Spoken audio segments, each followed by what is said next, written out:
Right Honourable Speaker, in our next meeting, the Minister will come here with a report on other issues that have been raised by the members of Parliament. Thank you. That will be Tuesday. Next item.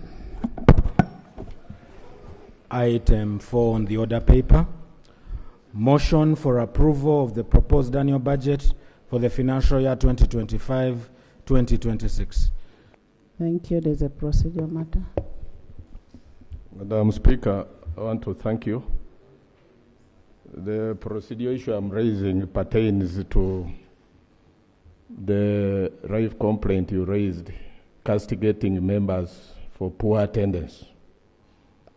And it is one of the roles of the whips to ensure due attendance of members during these proceedings. But the snag comes with the committees. As we talk, a number of committees are active, including committees like COSASE are out in the field. The joint committee, Defense, Internal Affairs, Legal and Parliamentary Affairs, Local Government, a number of them. I don't know whether this is happening with your knowledge or in defiance of your directive. I think it is in defiance. And that is the reason I'm saying, is it procedurally? I am giving the last call that I want all members in the House. Thank you. Government Chief Whip. Honourable members.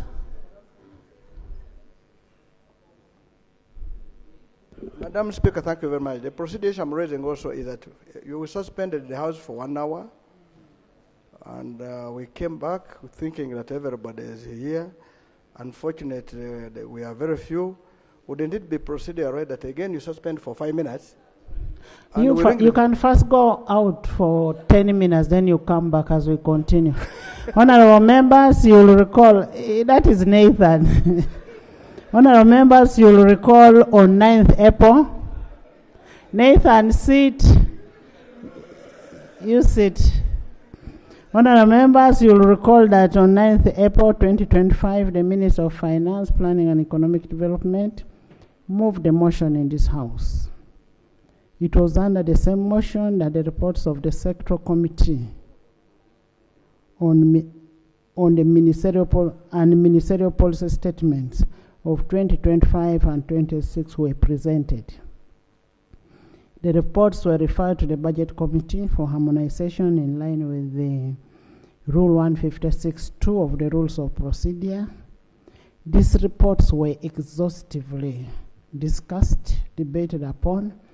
Resolutions were arrived at and sent for harmonization in the Budget Committee. The budget is now ready to report on its harmonized position, and I will now invite the chairperson to present his report. Remember, the motion was already moved, so we are waiting for your report, Chair.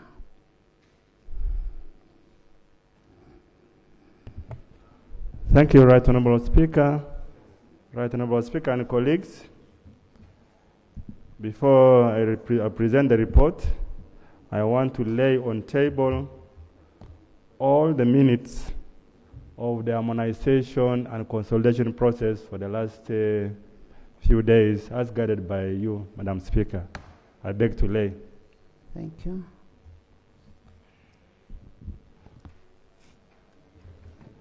Madam Speaker, here is the Budget Committee report on the annual budget estimates for the financial year 2025-2026, dated May 2025.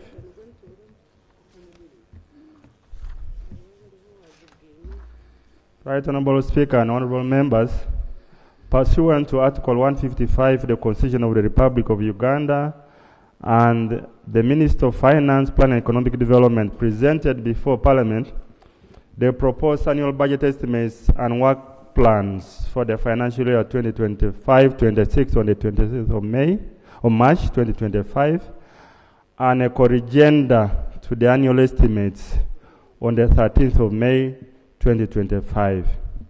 In accordance with Article 155.4 of the Constitution of the Republic of Uganda, Section 11 and Section 12.4 of the PFMA Act 2015, Cap 171, and rules, our new rules, Madam Speaker, Rule 155.2, 156.2, and 156.3 of our Rules of Procedure of Parliament, dated April 2025.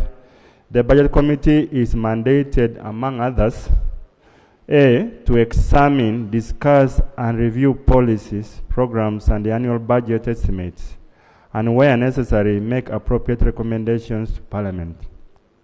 B, to consider sector committee reports on the budget estimates referred to the committee by Parliament for reconciliation, harmonization, and consolidation. And Madam Speaker, in accordance with the guidance above and Rule 156.3, the Budget Committee therefore has examined, reconciled, harmonized, and consolidated the budget estimates of the government for the financial year 25-26, and now wishes to report, Madam Speaker. And the report, Madam Speaker, is structured in two major parts. Part A is the macro aspects of the budget. How is our economy this year? And part 2 is on the actual budget. Part A, macro aspects of the budget. As per the rules, legal compliance, semi-annual budget performance for the first half of 2024-25, and an overview of the annual budget estimates for financial year 2025-2026. Part B, Madam Speaker, is on the proposed adjustments to the annual budget estimates for the financial year 2025-26. Madam Speaker, I want to go quickly. Part 1.1 is on methodology and the various reports that we went through. There are 20 reports that we went through.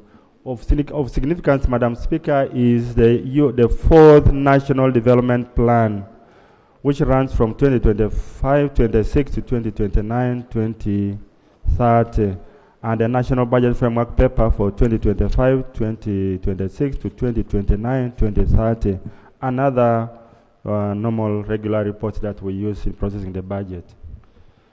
Right, Honorable Speaker and colleagues, on legal compliance, the committee undertook a compliance assessment of our proposed budget against various legal requirements and observes as follows. 2.1, submission of budget documents to Parliament. The proposed annual budget for 25-26 was presented to Parliament on the 23rd of March 2025, which is consistent with Section 12.3 of the PFMA, that requires the Minister, on behalf of the President, to present the proposed annual budget of the financial year to Parliament by 1st of April. The proposed annual budget for financial year 25 was presented with most of the required documents, as per Section 12.7, 12.9a to 12.9c, 12 Part 10a to 10f, and 12.11a to f of the Public Finance Management Act, Cap 171. However, a plan for the guarantees, one document of guarantees to be issued in the financial year was not provided. And Madam Speaker, I want to note that this is the second year running when the plan for the guarantees has not been provided to this House. The committee recommends that at an appropriate time, the Minister of Finance, Plan and Economic Development presents to the House the plan for guarantees to be issued in the financial year 2025-26, if any guarantees are going to be issued in the financial year 2025-26. Yesterday we made an exemption with the Bujagali, that's probably part of it. Part 2.2, consistent with the Charter of Fiscal Responsibility. Right, Honorable Speaker, on 27th January 2022,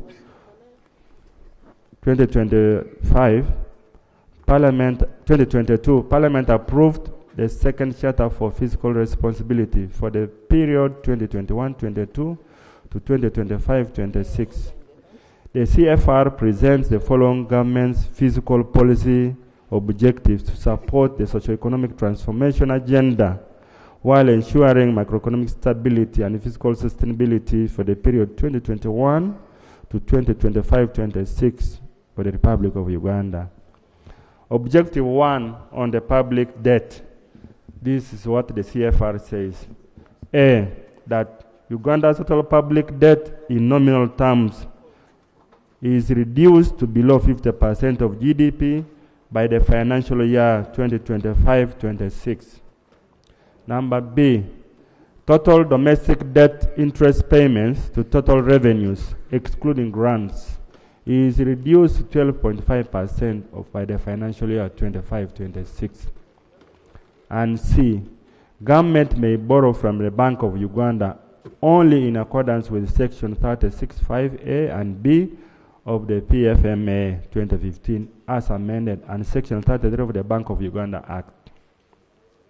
Objective 2 of the CFR on fiscal balance. Number D, the overall fiscal balance, including grants, should gradually adjust to a deficit not exceeding 3% of non-oil GDP by the financial year 2025-26. That's the fiscal consolidation we are talking about. Number E, the ratio of non-oil revenue to GDP shall grow by at least 0.5 percentage points on an annual basis. Number F, the growth rate in recurrent spending as a percentage of GDP shall not exceed the growth rate of revenue, excluding oil revenue, as a percentage of GDP. Objective number 3 of the CFR, Madam Speaker and colleagues, is on petroleum fund transfers to the budget and petroleum revenue investment reserve fund. This is what we agreed to. G, a maximum of oil revenue was 0.8% of the preceding year's estimated non-oil GDP outturn shall be transferred to the consolidated fund for budget operations. The balance shall be transferred to the Petroleum Revenue Investment Reserve for investment in accordance with the Public Finance Management Act as amended 2015. Accordingly, Madam and colleagues, a consistency assessment of the CFR against the annual budget estimates was undertaken by the committee as required by law, and the findings are as detailed in table 1 below. Colleagues, we sometimes miss this point. Can we, Madam Speaker, can colleagues listen? The CFR targeted against annual budget. Yes. Chair, you continue. Nathan is just bored. Yeah. Much obliged, Madam Speaker. Our total nominal GDP, our total nominal public debt to GDP was 52.3% in 2024-25. Our target for the coming financial year is 49.30, but in the budget projection is 53.34%. That means, colleagues, that for every 100 shillings we borrow, we pay out 53 and we remain with 47. But nobody is listening. Madam Speaker, total domestic... Chair, members are listening. Please summarize your report. Madam Speaker, I see that my brother here from Masaba is talking with the Goretti and Semuju, and I cannot even read properly. You make your report. You read your report. Masaba, Karim.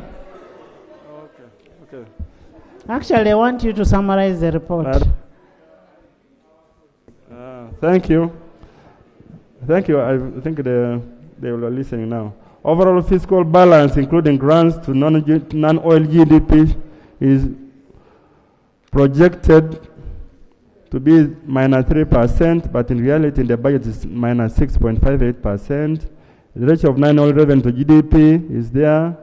The growth rate in recurrent spending as a percentage of... Thank you.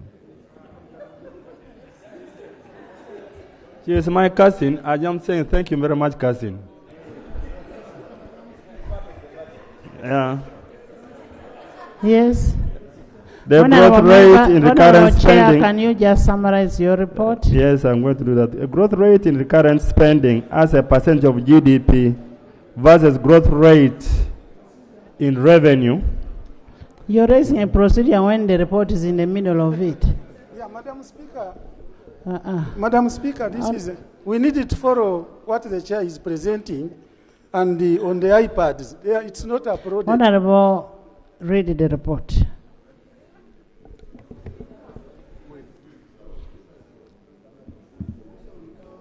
That table is detailed, honorable colleagues. What I can go in and is on the committee observations.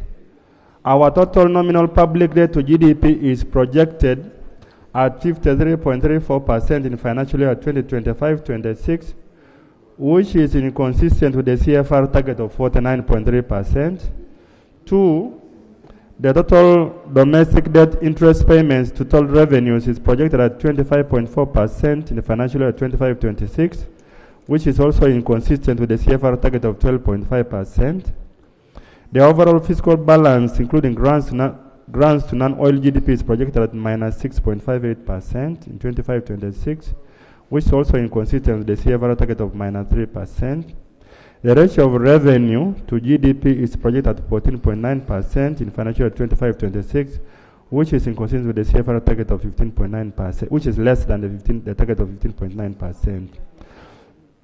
Right, Honorable Speaker, the Minister of Finance informed the committee that the reason for these deviations were because of revenue collection, which had not increased as fast as projected in the CFR targeting. The lower than targeted revenue growth is mainly due to a time lag that it has taken our country and many businesses that were severely affected by the effects of COVID-19 to recover, including the accumulated commercial bank debts to these entities. 2, the deviation was on account of political and economic shocks beyond the control of the economy, and we are aware about this. These include the global value chain disruptions caused by the Russian-Ukraine war, the lagged effects of COVID-19, and the geopolitical tensions obtaining in the world at the moment. So our recommendation, Madam Speaker, is that in accordance with Section 6 of the Public Finance Management Act, Cap 171, and the CFR 2022, the Minister of Finance, Plan and Economic Development should seek parliamentary approval for the projected deviations from the objective of the CFR as spelled in the law, since the targets set in the annual estimates clearly show a projected deviation from the set targets, and give the justification therein. 2.3, consistency of the budget with the National Budget Framework paper. Madam Speaker, the BFP targets and figures are indicated therein, and the estimates for the financial year 25-26 show that whereas in the budget framework paper we're expecting to have a resource inflow of 57.44 trillion, today the budget estimate is 72.3765 trillion, and the increment is about 14.936 trillion, and the explanations were given by the ministry as follows, and the committee observations are on page 9.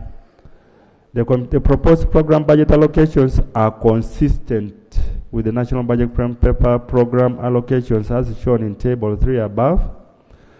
2, in regard to the consistency with Parliament's recommendations on the National Budget Framework Paper and draft budget estimates, Uganda shillings 4.09 trillion has been allocated to key funding gaps identified by Parliament against parliamentary total funding, a gap of 14.47 trillion. And the details are in Annex 1. Colleagues, the details are in Annex 1 and Annex 2. Honorable colleagues, for the first time, yes.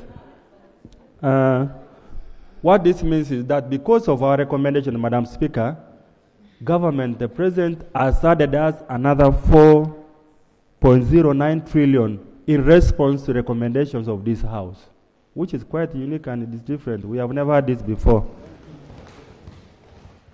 The committee commends government for adopting key parliamentary recommendations on the budget framework paper and the ministerial policy statements, and we shall give them later on in part 4. 2.4, consistency with the NDP 4. Madam Speaker and colleagues, Section 12.6 of the PFFA 2015 requires that the annual budget is consistent with the National Development Plan. This section presents key highlights on compliance with the national budget to NDP 4 in regards to macroeconomic and program allocative efficiency or consistency.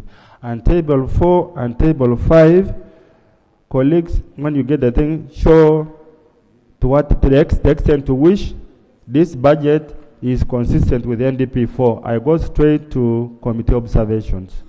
1, regarding the macroeconomic policy targets, the proposed annual budget is largely consistent with the NDP 4. This is a very good observation. 2, the inconsistency observed under the macroeconomic policy target is mainly attributed to the slightly high public debt to GDP and low economic growth projections for 25-26 against the NDP 4 targets. 3, in regards to alignment of program allocations, the proposed annual budget program allocations are consistent with the NDP 4, as indicated in the program shares against the total budget respectively. That's in Table 5 for the details. 4, in regards to consistency with the high impact projects of NDP 4, the proposed annual budget for financial year 2025-26 is consistent with the NDP 4. And I beg colleagues to go and when they get the details are in Annex 3 of this report. Generally, this budget has adopted the implementation of NDP 4, and this is a very good observation. Committee recommendations. In order to accelerate economic growth, government should continue to sustain investments in strategic initiatives and strengthen the operationalization of the parish development model, EMIOGA, industrial hubs, among others, in order to stimulate private expansion, job creation, and household incomes. Number 2, we urge government on fiscal prudence, and fiscal prudence should remain a priority, with the policies aimed at containing the debt to GDP ratio below the 50% CFR target and in present value terms. And this should gradually reduce the fiscal deficit to 3%, to below 3%, so that it is consistent with the regional and domestic fiscal policy frameworks of the target of 3%. Number 3, government should continue the acceleration of domestic revenue mobilization by broadening the tax base, particularly in the digital economy, through stricter enforcement and compliance mechanisms, such as the e-freeze and DTS, the digital tax stamps. 2.5, then gender and equity responsiveness. Madam Speaker and colleagues, the committee observes that there has been a tremendous improvement in gender and equity compliance at 68.5% compared to the financial year 2024-25, where the score was below 67%. 2.6 on the contingencies fund. Madam Speaker and colleagues, the committee observed that this year, the annual appropriation budget, the figure provided is 169.0 billion, which is less than the expected amount, reflecting a deficit of 2.1 billion. I go to page 13, the semi-annual budget performance, the implementation of the budget. Madam Speaker, the details on the implementation of the budget strategy are outlined on page 13, and colleagues can read that. Page 14, overview of the revenue performance. 3.1, total tax revenue of shillings 14,335.88 billion was collected in the first half of the financial year 2024-25 against a target of 13,993.16 billion for the period, resulting in a surplus of 342.71 billion. And this performance was mainly on account of improved tax administration as well as higher than projected profitability of some firms in the first half of the financial year. 3.22 grants. The total grants disbursed during the first half of 2024 amounted to shillings 828.31 billion, This was against a projection of 1,620.49 billion, implying a performance of about 51.1%. 3.3 overall overview of the expenditure. The table 6 below shows the release and expenditure performance by wage, non-wage, and development expenditure for the different categories for development and expenditure. Aggregate expenditure, Madam Speaker, at an aggregate level, Uganda shillings 18,295.52 trillion of the budget excluding interest spending was released by the end of the December 2024. This equates to 48.7% of approved budget. And the aggregate absorption was very high, it was 78.3%. The details on the wage releases performed at 4 trillion of the approved budget, and of these 3.861 trillion was spent, which represents an absorption of 96.5%. Non-wage recorded at 8.33 trillion, which equated 61% of the approved budget, performed at 86.6%. The development expenditure of 5,736.8 billion, which performed at less than 52%. So, in conclusion, Madam Speaker, due to poor budget performance for development expenditure at half year, government should fast track and ensure key ongoing projects in order for them to meet conditions required by development partners to unlock external disbursements and address the project-related execution challenges before the end of this financial year, if possible. In addition, the committee urges government always to adhere to the approved budgeted work plans and ensure budget discipline in the execution of the budget.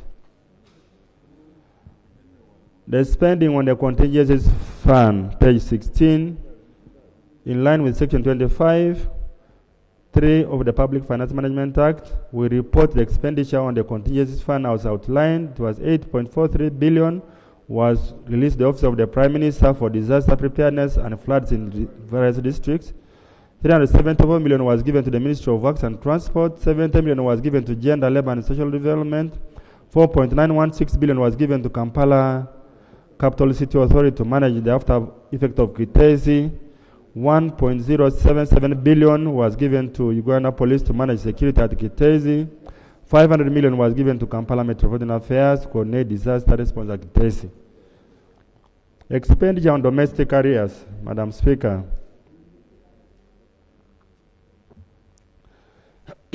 By the end of December 2024, Uganda shillings 217.43 billion had been spent on domestic areas against a budget of 199.931 billion, implying an over expenditure of 17.499 billion.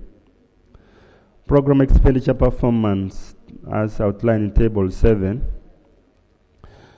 This is the level of releases and outturns for the first half of financial year 24-25, and the percentages outlined there. You can see agro-industrialization performed at 56%, sustainable petroleum development 96%, and so on and so on. In short, a total of 15 out of 26 programs received over 50% of their total budget by half year, which can be explained by additional supplementary expenditures during the financial year as well. In regards to expenditure of the total release budget, mineral development, private sector development, sustainable energy development, community mobilization, and mindset change, and administration of justice programs performed below 50%. 3.5 external loan performance and absorption. Paragraph 2.2 of the Public Debt and Other Financial Liabilities Management Framework 23, 24, 27, 28 requires the government acquisition and utilization of public debt and contingent liabilities to be sustainable and transparent. However, external projects finance through loans have continued to underperform over the years due to slow absorption of funds available. Unabsorbed loans attract commitment charges, which increase the cost of servicing debt and undermining the intended objectives of the loan. This is a nightmare for Uganda.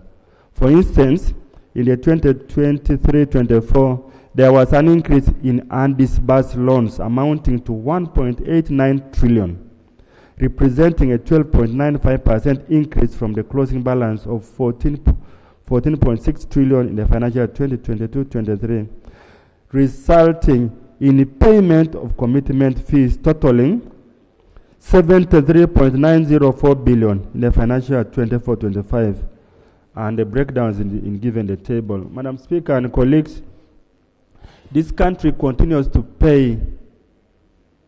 lose money in commitment fees every year because we borrow and we don't implement the projects.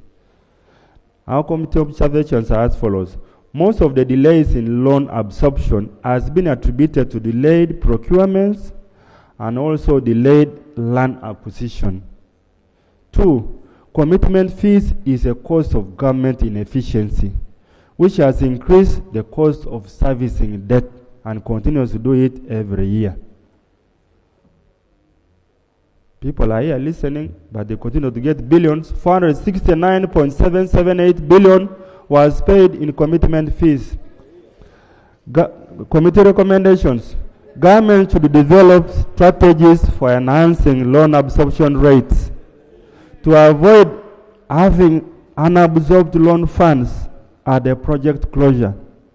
The strategies should include punitive measures for non-performance, if it can happen. 3.6, unrealistic budgeting. Over the years, budgets approved by Parliament have performed consistently poorly. For instance, the approved budget estimate for government for the financial year 23-24 was 52.73 trillion, and this was later revised to 61.669 trillion through supplementary budgets. However, government was only able to raise and spend 48.68 trillion, and this was a performance of 78.9% outturn. This was mainly attributed to shortfalls in revenue outturns and external financing, and that's also the effects of COVID. Committee observations. The resource envelope projections by government do seem to be developed through an in-depth and comprehensive process or studies, and this is leading to an unreliable or unrealistic budget estimates. And these estimates and projections are given by different entities of government, some by National Planning Authority, others by Ministry of Finance, and others by Revenue Authority. So there is a problem here. Maybe the harmonization is needed. Committee recommendations. There is need for government to develop capacities to be able to prudently project reliable budget resources or cash flows. At 3.7, domestic areas. This is exciting. Over the financial year 23-24, the Office of the Auditor General noted an increase in domestic areas from Uganda shillings 10.502 trillion in the financial year 22-23 to 13.814 trillion in the financial year 23-24, an increase of 31.54%. Furthermore, new payables in financial year 23-24 accrued and stood at 6.639 trillion compared to Uganda shillings 3.679 trillion paid during the year. The increase in domestic areas was attributed to inadequate budgeting, cash flow constraints, and competing government demands. Our committee observations, Madam Speaker and colleagues, that the committee observed that Uganda shillings 13.81 trillion stated by the Auditor General includes Uganda shillings 8.313 trillion for Bank of Uganda redemptions, which were already provided for the financial year 2024 and 2025 budget and should therefore not be captured here. 2, the balance of Uganda shillings 5.254 trillion of arrears is for goods and services, pension and gratuity, contributions to international organizations, quote awards, as well as rent and utilities provisions. So government has provided, in this coming budget, government has provided Uganda shillings 1.4 trillion in the financial year 25-26 budget for down payment of all area categories, which further reduces the area stock to Uganda shilling 3.854 trillion only. This is a big development. Committee recommendations, Madam Speaker and colleagues. The committee commends government for increasing on the provision for domestic areas of Uganda shillings 1.4 trillion in the financial year 2025-26, up from a mere 200 billion in the financial year 24-25. However, government should adhere to the commitment control system and sanction accounting officers who perpetually commit government expenditure without the resources and outside the approved budget. 3.8. Key half-year target execution of this budget. Madam Speaker, the performance is there. The committee recommendations are here on page 20. A. Poor budget execution in projects is mainly as a result of challenges in project preparation and execution that results in delays in disbursement of funds from development partners. Government should improve project selection, the design, the appraisal, and analysis before the project is approved and sanctioned for funding. Number B, MDS should ensure that procurements and contract executions are undertaken in a timely manner.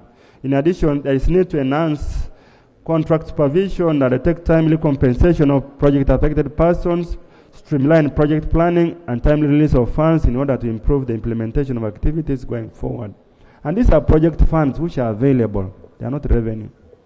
MDS should ensure that all future projects have approved concept notes, project profiles, and must be turn-on projects with feasibility studies being done before the commitment of commencement of execution. Lastly, Madam Speaker and colleagues, we urge government to stop distorting budget executions through unplanned supplementary expenditures. And some of them are really doubtful, and sometimes are not even resourced, and sometimes they are warranted, but money is not released in the end. 3.9 on fiscal sustainability. Fiscal sustainability on our public debt to GDP ratio. The committee did the assessment of debt sustainability, and Madam Speaker, the committee observes that there is a recent trend in the increase, and there is an indication of improvement in debt sustainability, reflecting better fiscal management and economic growth. The table below provides a trend of debt to GDP ratio. The trend there is increasing from 40 to 46, and this financial year it is 53.3%, and we need to address that situation. On domestic debt interest payment to total revenue ratio, the assessment by the committee on debt service ratio is outlined on table 9. As you can see, the benchmark is 12.5, but our percentage of interest to revenue is there, 17.88, 20.99, and therefore the committee recommends as follows. On the committee observations, interest to revenue ratio target has been overwhelmingly breached over the years, as evidenced in the table above. Over 20% of the revenue being collected is being used to service interest payments. This is gradually reducing the funds available for funding other critical government expenditures. Our recommendations as a committee, Madam Speaker, that the government should embark on formulating a new domestic revenue mobilization strategy, as the current one has expired the coming financial year. This will reduce the reliance on debt, enhance rationalization of expenditure, and explore more new sources of non-traditional financing options, such as the public-private partnerships, in order to grow domestic revenue. On the fiscal deficit, fiscal deficit to GDP, our assessment of fiscal discipline. Table 10 shows our GDP in Uganda shillings, 162 and so on. And the fiscal deficit to GDP standing at 12, at 9 and 7. It is reducing, which is a good thing. The committee observed that the fiscal deficit to GDP ratio has shown a declining trend over the 3 financial years, reducing from 12.94% in 2021-22 to 7.93% 23-24 as compared to the target of 4.6. The continued presence of a big fiscal deficit still presents the need for prudent fiscal policies to maintain long-term sustainability and achieve the target. Committee recommendations. We urge government to strengthen the implementation of its fiscal consolidation strategy to achieve the set targets. This is an encouraging trend. We should continue in that line. 3.10, implementation of the parish model. Colleagues and Madam Speaker, the PDM is a strategy for service delivery by the government of Uganda to improve the incomes and welfare of all Ugandans at the household level by transforming 39% of households from a subsistence economy to a money economy. The PDM is implemented under 7 pillars, and the primary pillar is the agriculture value chain development. That is the production, storage, processing, and marketing. The other pillars include infrastructure and economic services, financial inclusion, social services, community mobilization, and mindset change. The parish development management information system, and governance and administration. In the financial year 23-24 and 24-25, Parliament approved Uganda shillings 1,097.633 billion for the PDM program, of which 1.0959 trillion was for the parish revolving fund to finance 10,594 PDM circles in 176 local governments and Kampala Capital City Authority. The committee observations as per the Auditor General assessment. The Auditor General found that there is no evidence for the identification of 5,099 PDM parish ward priorities in submission in 115 local governments using the format prescribed in the guidelines of the onward submission to local governments and higher local governments. In addition, the Auditor General did not obtain evidence that the 25 participating MDAs aligned their work plans to their pillar implementation action plans. Number 2, a review of the set of the PM data collection from the Parish Development Model Information System and National Household Registration Reports as of April 2024 revealed that the household level data collection was at 79.9% progress level, while the population registered was only at 46.3%. This data should be the basis upon which the population would be profiled to identify qualifying benefits as well as facilitate periodic reviews and impact assessments. Number 3, the Auditor General also noted that 2,985 PDM savings and credit cooperative societies in 127 local governments did not have registered officers in their documents. Number 4, out of the expected 7 modules of the PDM, 2 modules were fully implemented, 2 modules were partially implemented, and 3 were not implemented. And the OAG noted that the Wendy mobile application platform used by SACCOs to receive funds is yet to be integrated with participating government-owned governments. The committee recommendations. 1, government should ensure that the parish development committees and local governments are trained in prioritization and incorporation of PDM activities in the budget and work plans. 2, government should integrate the result of the census into the PDMIS data collection and registration module in order to facilitate profiling and identification of subsistence households. And lastly, government should prioritize funds to ensure full implementation of the PDMIS and integration of the Wendy platform to all participating banks. So colleagues, now we go to the last part of this budget report. Annual budget estimates for the financial year 2025-2026. 4.1, the budget strategy for 25-26. Madam Speaker and honorable members, this is the first budget in the implementation of the National Development Plan 4. The goal of the NDP 4 is higher household incomes, full monetization of the economy, and employment for sustainable socio-economic transformation. The goal will be pursued under the theme of sustainable industrialization for inclusive growth, employment, and wealth creation.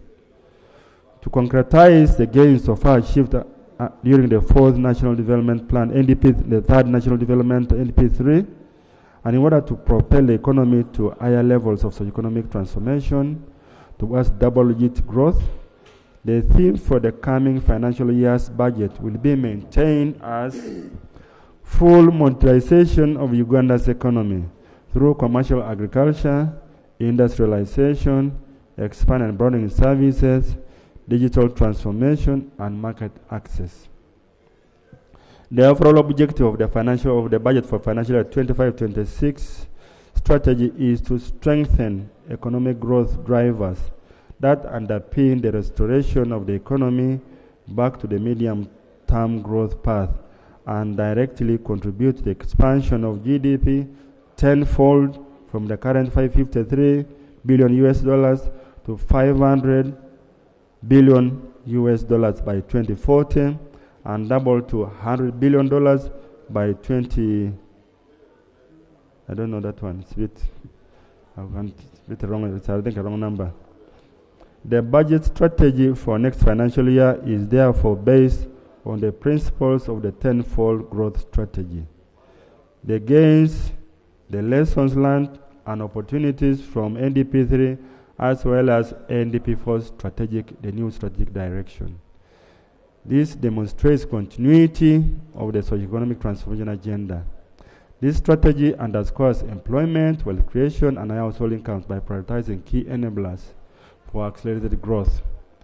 The strategy, Madam Speaker, is based on 5 strategic areas or programs, and in brief called ATMIS, namely agro-industry development, tourism development, mineral-based industrial development, sustainable development of petroleum resources, that's oil and gas, and number 5, the development of the petrochemical industries and knowledge economy. That's mainstreaming ICT, digital economy, and science, technology, and innovation in our economy. 4.2, the actual expenditure lines.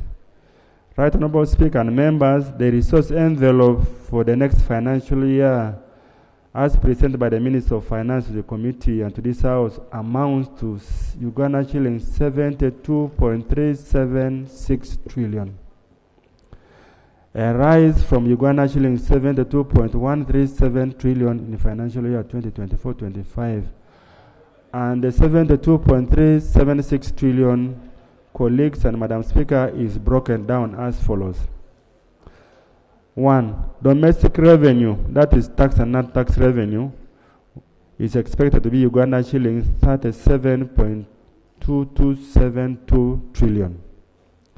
Budget support, that's grants and loans, is Uganda shillings 2.0843 trillion. Domestic financing, that's domestic borrowing.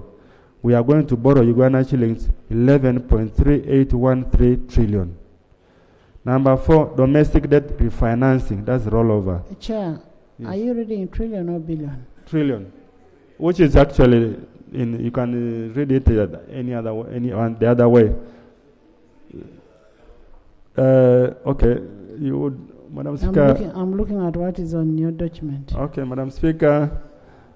Domestic revenue, tax, non-tax revenue is Uganda shilling 37,227.2 billion. Budget support, grants and loans, Uganda shilling 2,084.3 billion.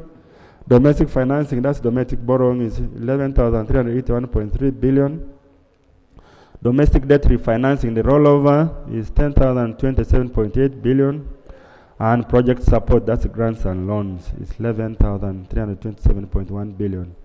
The grand total is 72,376.5 billion. So from the above resource envelope, Madam Speaker, this is how we are going to use it. The following commitments take the first expenditure call. Number one, we are going to give money to project support, that's external financing, 11,327.1 billion. Then we are going to remove again amortization of 4,985.8 billion. We shall reduce that figure by domestic refinancing, that's an accounting figure, 10,027.8 billion. We shall pay interest payments of 11,332.7 billion. Appropriation in aid to local governments, 319.4 billion. Domestic arrears, you know, this is a happy day for us this financial year, 1,400.0 billion. Domestic debt payment, Bank of Uganda is 493.0 billion. So, Madam Speaker, we shall be left with about 32,481 billion discretionary financing. I go to 4.3 multi-year commitments. Madam Speaker, Section 12 of the Public Finance Management Act, Cap 171, requires the Minister responsible for Finance, Plan and Economic Development to present the proposed budget for a financial year by 1st of April of each financial year. The budget estimates for the financial year are expected to include a statement of the multi-year commitments to be made by government on projects or project expenditures whose implementation spans more than 1 year. And this is a legal requirement. The purpose of the MYC statement is to present the multi-year expenditure commitments obligations to be made by government during the financial year 2025-26 and in the medium term. Furthermore, the statement seeks to require Parliament to authorize government ministries, departments, and agencies responsible for implementing development projects that span more than 1 year to enter into multi-year obligations in order to properly implement projects within the available fiscal space.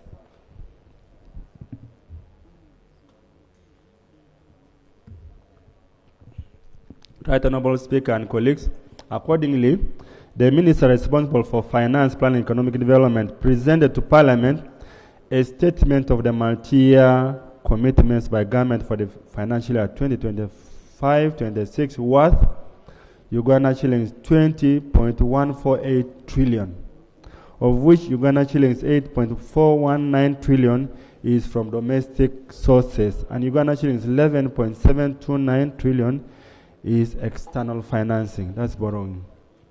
4.4 public corporations and state enterprises.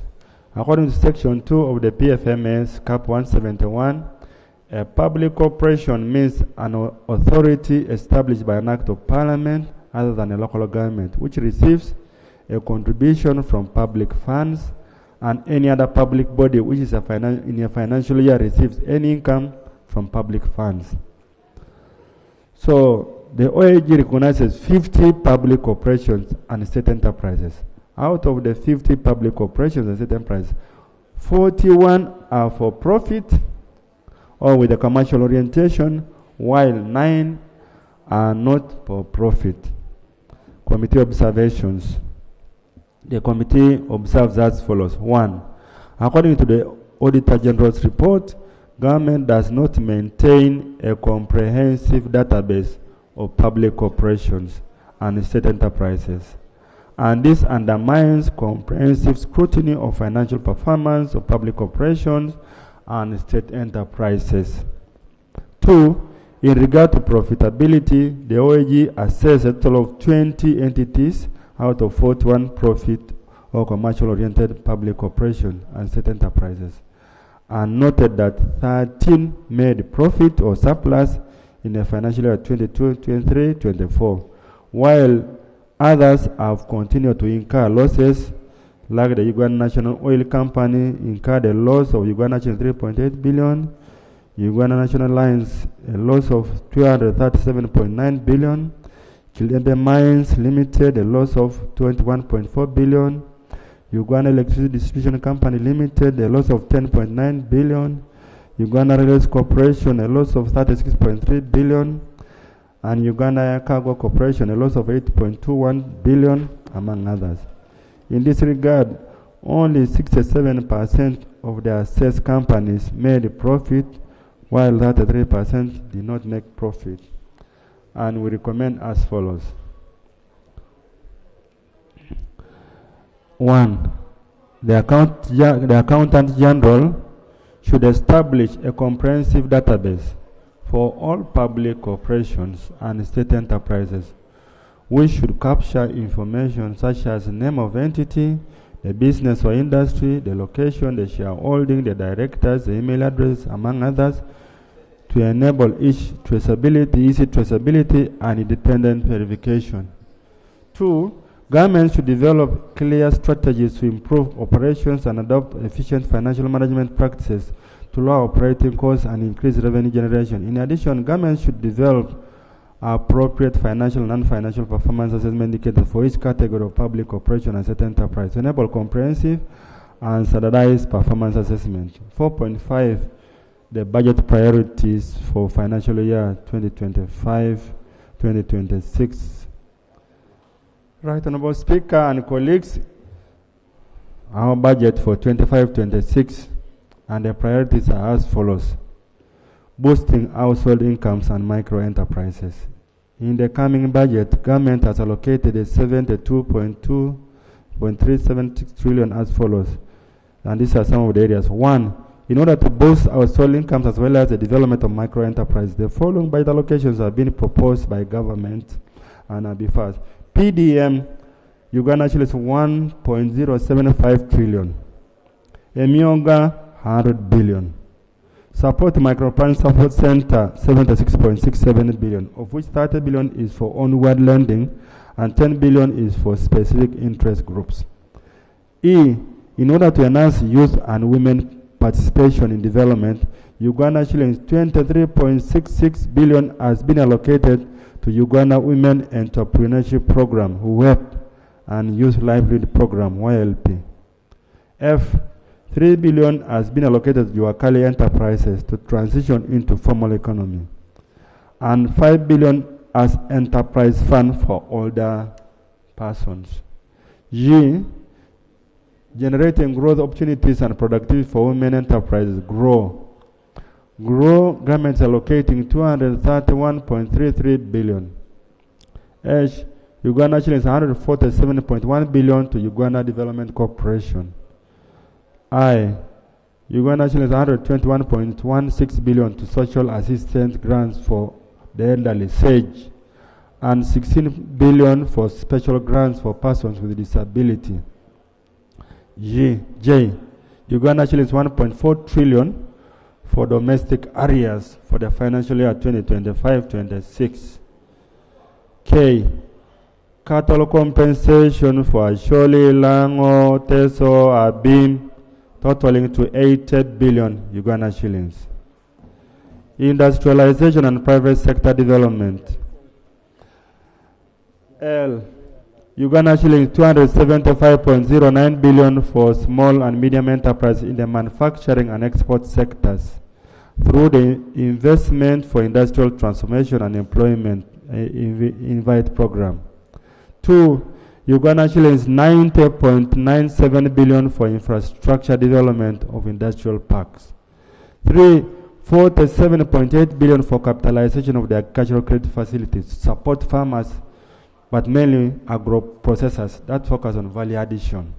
Number 4, 414.74 billion for capitalization of Uganda Development Bank, in line with the annual line for credit. This will support the entire agricultural ecosystem, the private sector players, to increase the stock and quality of tourism facilities, financing of the local production of essential goods as precursor to achieving import substitution, among others. Number 5, Uganda shillings 210.17 billion has been allocated towards the Resource Enhancement and Accountability Program, REAP, with the objective of increasing resource mobilization, improvement planning, and public investment management, and strengthen accountability for quality, effective, and efficient service delivery. Commercializing agriculture. Colleagues and Madam Speaker, these are the priorities proposed. A, breeding, production, multiplication, and availing animal seed and poultry to farmers across the country through NAGRIC and DB, Uganda shillings 96.05 billion. B. Animal feed production on government ranches and farms, that's NAGRIC and DB. Again, Uganda shillings 25.5 billion. So those people who steal our cows from NAGRIC should stop. C.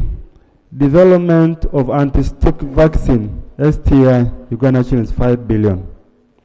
D. Research products and services suited for food, feed, market, and industry, NARO, Uganda shillings 24.1 billion. E. Improving access and use of agricultural equipment and mechanization through the use of labor-saving technologies under the Ministry of Agriculture, Uganda shillings 56.14 billion. F. The National Oil Palm Project under Ministry of Agriculture, Uganda shillings 70.72 billion. G. Agriculture Value Chain Development, again under Ministry of Agriculture, Uganda shillings 73.25 billion. H. Enhancing agricultural production, quality, and standards for market.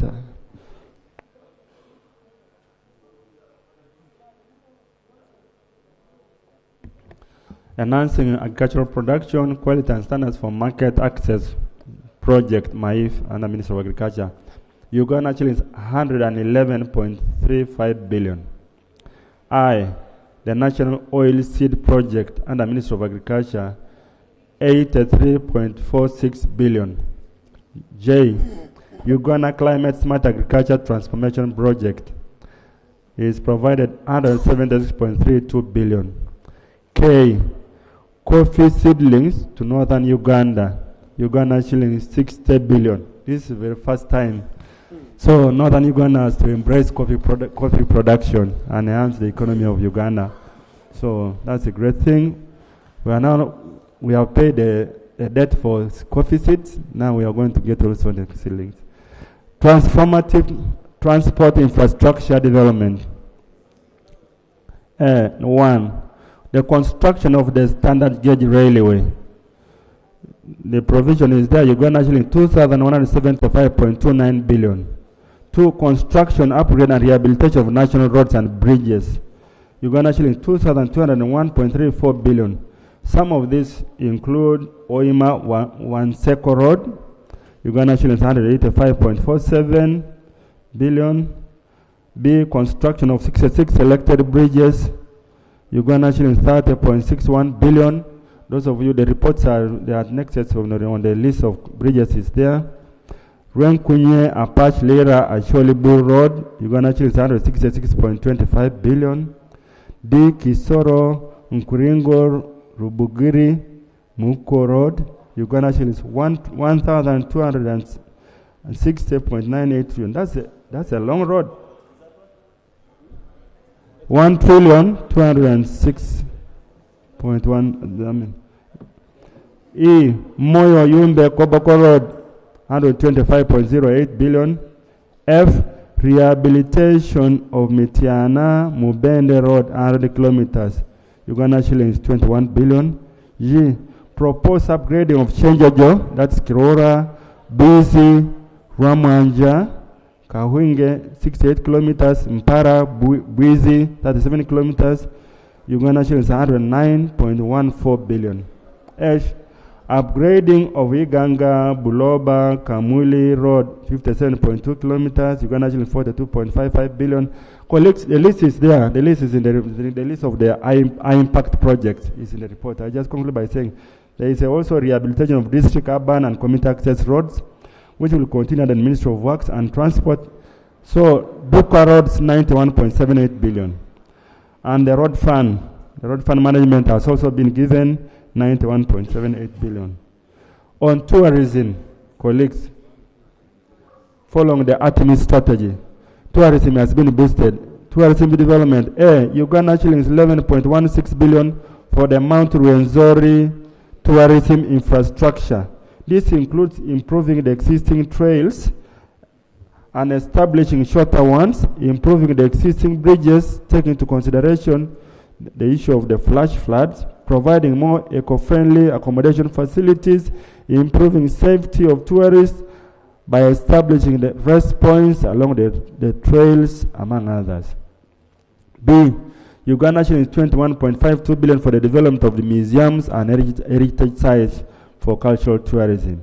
C. Uganda shillings 10.15 billion for the development of the source of the Nile tourism infrastructure. That includes construction of the modern piers, docking places for both and other amenities. Human capital development on health. A few highlights are here. Some of the highlights include Uganda shillings 1,012.19 billion for Global Fund for TB, AIDS, and malaria. 2. Uganda shillings 194.2 billion for HIV vaccines and health sector management. 3. Uganda shillings 57.89 billion towards Uganda COVID-19 response and emergency preparedness. 4. Uganda shillings 65.65 billion for construction and equipping of the Uganda Heart Institute. 5. 42.14 billion towards infrastructure development at Uganda Cancer Institute. 6. 116.94 billion towards rehabilitation and construction of general hospitals. This is a new resource to all the general hospitals in the country, a sum of 116.94 billion for rehabilitation and construction of facilities across the country. Number 7 is 30.75 billion for establishment of regional oncology and diagnostic centers in Arua, Mbale, and Mbarara. 8. 623.51 billion for essential medicines and health supplies for all health centers, general hospitals, regional referral hospitals, and national referral hospitals. And colleagues, it's worth noting that, Madam Speaker, the Minister of Finance has restored 100 billion of the fund that was removed from National Medical Stars last year. It has been put back in the budget, and this is really a great development, and we thank the Ministry for that. Education. Uganda shillings 244.94 billion towards Uganda Secondary Education Expansion Project Phase 2. 12.87 billion towards the development of primary schools project. 54.44 billion towards funded vocational project Phase 2. 7 billion towards Uganda National Examination Board infrastructure project. On digital transformation, Madam Speaker, also on education, the Ministry of Finance informed that there is a new loan of 200 million that is being prepared to come and cover all the secondary and primary schools in the coming financial years. Digital transformation, Uganda shillings 197.08 billion has been allocated to the government network project towards expanding digital infrastructure outreach, strengthening digital infrastructure, complements mainstreaming digital services in priority areas, among others. This is really a big move for our country to put 197.0 billion to the network, electronic network. Energy and gas development. Colleagues, Madam Speaker, government plans to provide 686.35 billion towards midstream petroleum infrastructure development. Some of these planned activities include supervision of ECOP construction works in Uganda, development with the government of Uganda, ECOP hub in Tanga, undertake feasibility study for the natural gas pipeline from Tanzania to Uganda, completion of payment for reallocation of land affected persons along the project pipeline, completion of construction of resettlement houses for the project affected persons, and also embark on refinery EPC activities, among others. Number B, Uganda shillings 346.42 billion for the electricity access scale-up project. The project is intended to increase the proportion of population with access to electricity from 24 to 44% by 2027 through mainly grid expansion and connectivity and network expansion and strengthening. Colleagues, this is a good development. It will support most of the constituencies where the electricity is not there. Number C, Uganda actually 34.84 billion towards Karuma hydropower project, B, 26 billion towards Orio mini hydro project and rural electricity project. E, 165.29 billion towards enhanced rural electrification and connectivity across the country. F, 21.79 billion towards construction of 400 kV Karuma Tororo transmission line, the 132 kV in Tinda substation. G, 202.04 Oima Kenyara Kafu 220 kV transmission line and associated substations. H, 15 billion towards liquefied petroleum gas supply and infrastructure development interventions. Madam Speaker and colleagues, on water supply and sanitation. A, Uganda shillings 114.04 towards farm income enhancement and forestry conservation program. 127.95 billion towards irrigation for climate resilience project. 81 billion towards development of solar power irrigation. 81.82 towards investing in forests and protected areas for climate smart agriculture. E, 165.16 towards Kampala Water Lake Victoria and Sanitation project. F, 40.00 towards water service acceleration project. On governance and security, Madam Speaker, government intends to provide 450 billion towards the electoral roadmap. So elections are going to be there.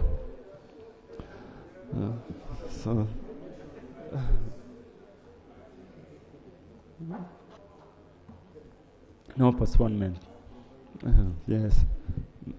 Part B, Madam Speaker and colleagues. Since Madam Speaker, Right Honourable Speaker and members, during the consideration of the committee reports on the ministerial policy statement financial year 25-26, Parliament adopted reallocations in this House for various votes the other week.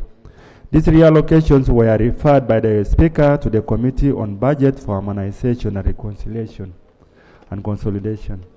Madam Speaker, we beg to report as a committee, and these are observations on those proposals. Committee observation.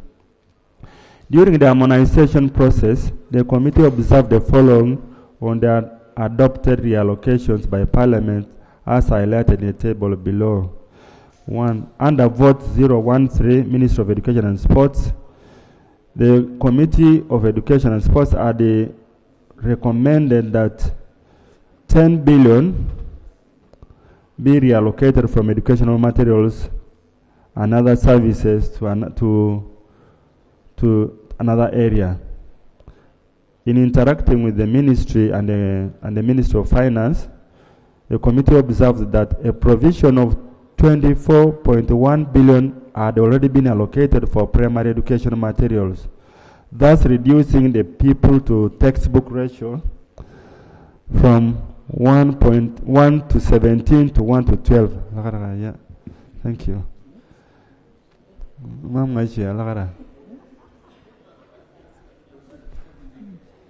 Semuju, I will tell you the meaning after, if you can chance to cross the Nile. You have not yet crossed the Nile to that side of Uganda. So this allocation of 20.1 billion has been allocated for primary educational materials, has reduced the ratio from 1 to 17 to 1 to 12. Any reduction in this budget will negatively impact on the availability of textbooks, thereby hindering learning outcomes. Furthermore, the roadmap for reviewing the primary curriculum is yet to be concluded by 2030. So, Madam Speaker, we beg that we differ with the allocations there because the program of primary is yet to be concluded by 2030. What we need now is reduce the teacher-people ratio, the material-to-people ratio from 117 to 112, and maybe go 1 to 1. That's the ideal. So we beg that this House adopts that this resource not be reallocated, meaning existing shortfalls must still be addressed, Madam Speaker. Vote 013, Minister of Education and Sports. The committee recommended that under the project 1853, the Uganda Smart Education Project in the 5 institutions of higher learning, that 2 billion be removed and allocated to other areas. In interacting with the ministry, we found out that a project was allocated a budget of Uganda shilling 3.5 billion already, and an additional 2 billion has been allocated in the corrigenda in order to support the project and make it a vital investment and infrastructure in ICT. So that investment in ICT infrastructure in line with the government ATM strategy. Actually, Madam Speaker, instead of reducing by 2, in the agenda, government again was proposing to give another 2 billion and in line with the government ATM strategy. This includes construction of smart ICT classrooms, digital enhancement equipment, and training of ICT lecturers in Kiambogo University. That's the detail we found. It was for training of lecturers in Kiambogo University, Mbara University of Science and Technology, Mountains of the Moon University, and Moon Universities. So we recommend that the cut, Madam Speaker, that this House stays that cut. Vote 1. So we say that the cut on this item affects Uganda shillings. This item, vote 013 again, Ministry of Education and Sports. Item 221006, commissions and related charges. The committee recommended to remove 1,952 million from recurrent and allocate to other areas. So the cut on this item affects shillings 2.95 billion, which was provided to reimburse mileage allowances for the members of the Education Policy Review Commission for use of personal vehicles on commission work. The cut will result in a partial compensation. So we found it hard, Madam Speaker, to proceed on this because we thought it was just a reimbursement for the EPRC, the Economic Policy Review Commission members. So we still also stay on that change. Vote 103, Minister of Education, item 2208, ICT supplies, recurrent 2.5 billion.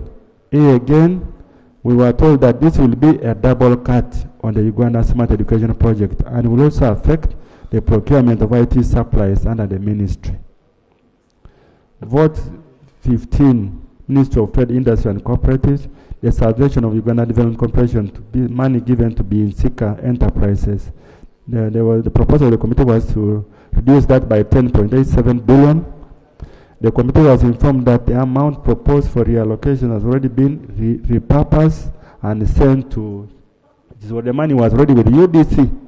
It was no longer with the ministry.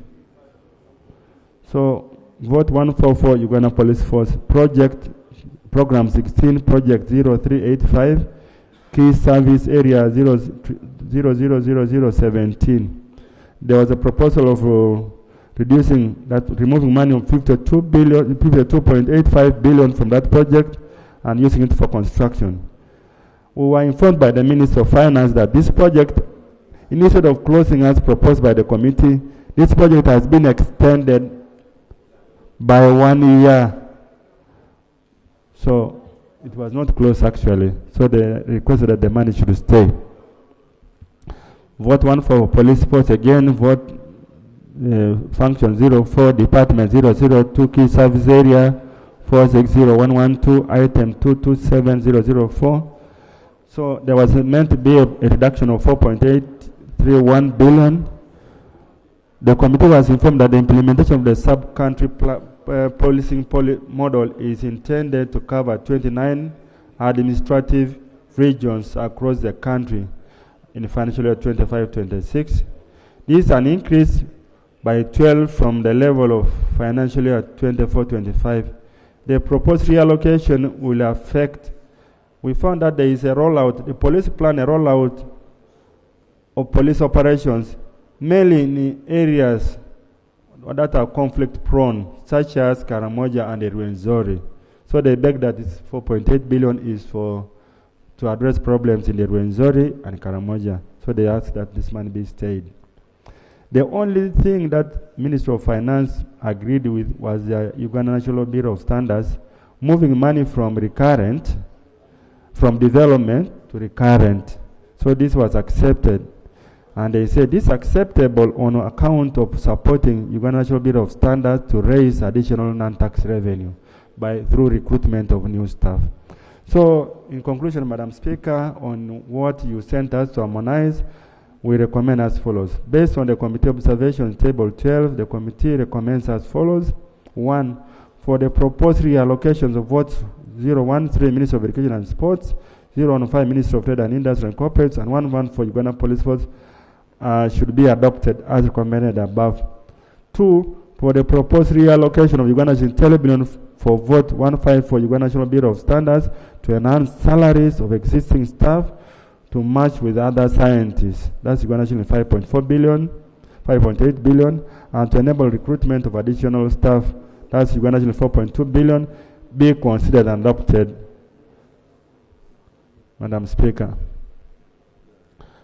5.1 on the core agenda, which was presented to the Committee for Financial Year 2025-26, the draft budget estimates.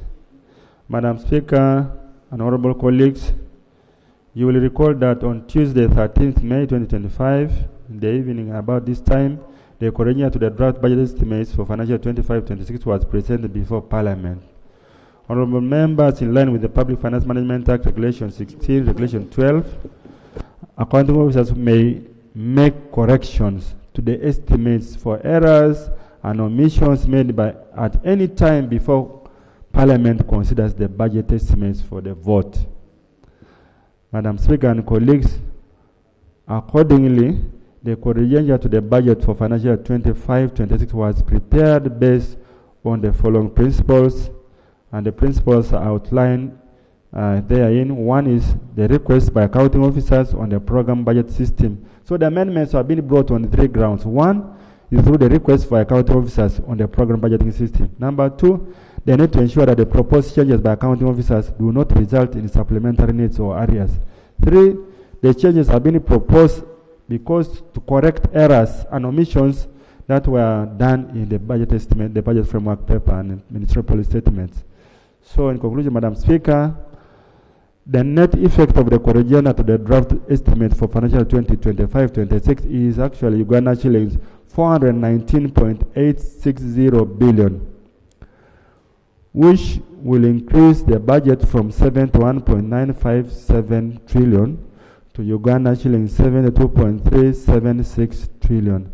As a result of, 1, Madam Speaker, because of the recommendations we made in this House, the Ministry of Finance and Government has added and addressed more issues that were identified by this House to the tune of 112.03 billion. That's part of that figure, among others. So there is the source of financing is because there is an increase in non-tax revenue. They project 58.03 billion. They are realizing that there is an increase in the local revenue for next financial year of 9.268 billion.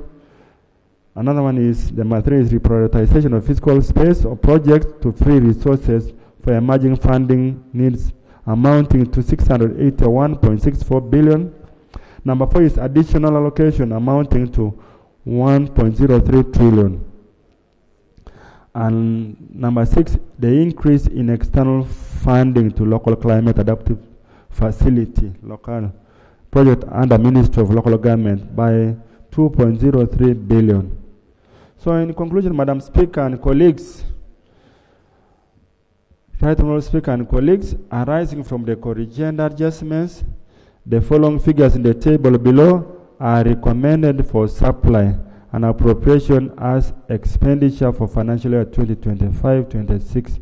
The table below is a consolidation of Schedule A, B, and C in the annexure.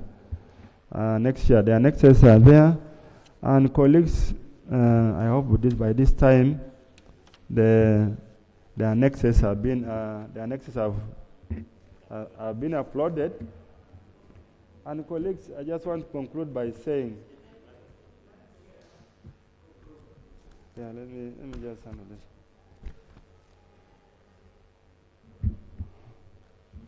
Colleagues, I want to conclude by saying, Madam Speaker, I think we feel as a committee that in a long time, I think government has listened to this House. The increase in budget allocation, we made our recommendations to Cabinet was to the tune of 14 trillion.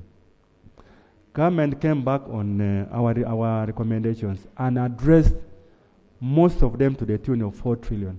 This is unique, and I think it's a departure from the history we faced last year And Madam Speaker, on behalf of the committee, we want to thank government, we want to thank the President, who is the ultimate Minister of Finance, for this observation. For example, we recommended that 100 billion be given to national medical stores for drugs. It was done. We recommended for ambulances. They have given health centers. They have given money for that. They have given money for the pet center for cancer, 60 billion. So many things among others. I think they have given coffee to 60 billion to northern Uganda. Most of the changes, including the last one, under Annex 3, which were done yesterday, were as a result of the recommendation of Madam Speaker of this House. And we want to commend government that in this process of consolidation, this spirit should continue and continue to address the needs of our people. I'd like to move. Thank you. Thank you so much. Thank you, Chair. Honorable members, in the public gallery this afternoon, we have pupils and teachers from Holistic Junior School from Mitoma District, who participated in the Father Grimes National School Chess Champions, where they emerged winners and will represent Uganda in the World Schools Chess Championship, scheduled to take place in the United States of America in August. You're most welcome. Congratulations, and thank you so much for coming. They are represented by Right Honorable Deputy Speaker Thomas Taewa and Honorable Agasha Juliet. You're most welcome. Thank you so much for coming, and thank you for sending us very good leaders. You first greet your people. You've not seen them. Have you seen them?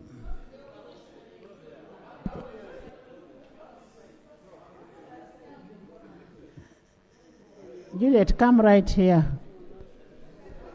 And greetings from the Right Honorable Deputy Speaker. He says he loves all of you. And continue bringing the leaders that you brought. Juliet.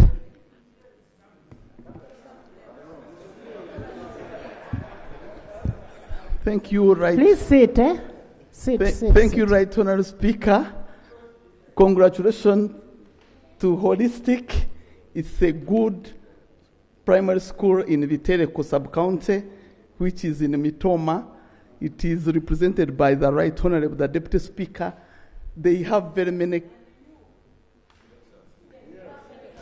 and myself, they have very many extracurricular activities. We somehow support and request that all of you support us when they are going to the DC in America, and we request that you all keep supporting extracurricular activities. Because these people, co-curricular activities, these people come from a remote place, but because of the talent, they are able to reach this far. May God bless you, Right Honorable. Thank you so much. Congratulations once again. Mitoma has talents. Even the Deputy Speaker is very good in golf. Yes. Madam Speaker, the budget committee report for the financial year 2025-26 as a minority report. And I beg to invite the presenter for the minority report, the Honorable Sam Uganda, to present, which is part of this report. Answered, meanwhile, capture all the whole report plus all the figures as we get a report from the alternative Minister of Finance.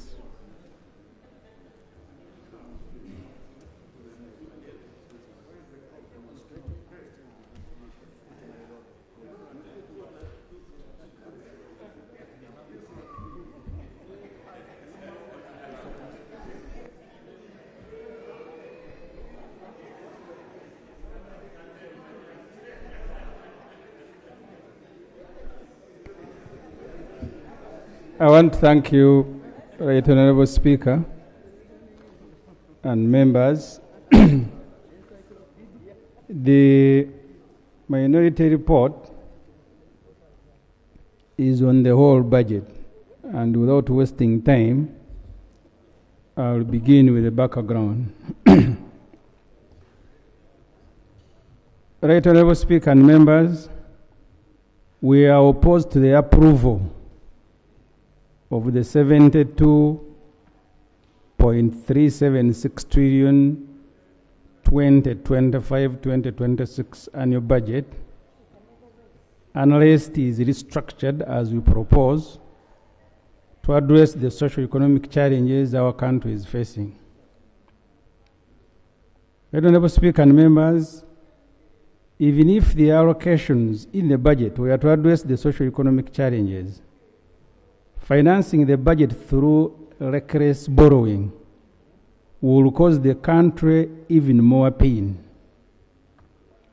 To finance this budget, the NRM government wants to borrow 32.075 trillion because taxes, non-tax revenue and grants will only generate 40 trillion. The NRM government will then splash the taxes collected and borrowed money on luxury and distribute a big portion of it to President Museveni's friends. Moreover, the Constitution and Public Finance Management Act were not followed in preparation of this budget. I want to start with the sources of funds for the budget. The government intends to raise 34.051 trillion from taxes. This represents 47% of the total budget requirements. The government will also raise 3.246 trillion from non-tax sources, representing 4.4% of the total requirement. The taxes and fees correction together will give us 51.5% of the total amount of money we require to finance the budget. Our budget will also be financed by grants worth 2.745 trillion, which is 3.7% of our financial requirement. The rest, as I said earlier, 32.07 trillion, which is 44.3%, will be borrowed from foreign and domestic financial institutions. This is the physical deficit we face as a country.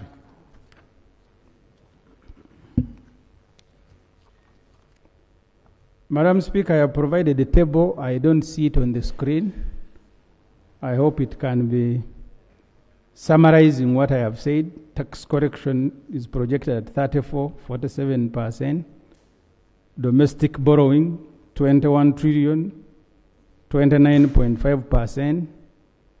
External borrowing, 10.6 trillion, which is 14.7%, and grants, 2.7 trillion, which is 3.7%. And then non-tax revenue of 3.2, which is 4.4%. Who will lend us the 34 trillion? Minister of Finance on page 19 of the medium-term debt management strategy is warning Parliament that because of past global recessions, concessional lending has drastically reduced. Creditors are now focused on resuscitating their own economies. The biggest borrowing, 68% therefore, will be from domestic commercial banks and several other funds. Only 32% of the borrowing will be from institutions such as World Bank, IMF, ADB, and other international funds. Only 9% of the loans to be procured for budget will be on concessional terms. Only 9%. 6% at semi-concessional and 16.7% at non-concessional and commercial terms. This government committed to restrict non-concessional commercial loans to financing infrastructure and self-financing projects through on-rent agreements that have the capacity of generating non-tax revenue to enable debt repayment. It is now contracting non-concessional loans to fund recurrent expenditure. Remember, last financial year, the loan of $789 million in 2023. Overborrowing from commercial banks is crowding out the private sector and is increasing interest payment almost beyond our reach. This financial year, we are paying 9.4 trillion in interest, not 9.4%. It's 9.4 trillion in interest to commercial banks, mainly, and 1.8 trillion interest to foreign lenders. In the next budget, interest payment will consume, it is now 11 trillion. Minister of Finance notes that borrowing from foreign sources poses a great risk on our reserves. To be safe, the Minister of Finance notes, maturing foreign debt should be kept at a certain percentage of our reserves.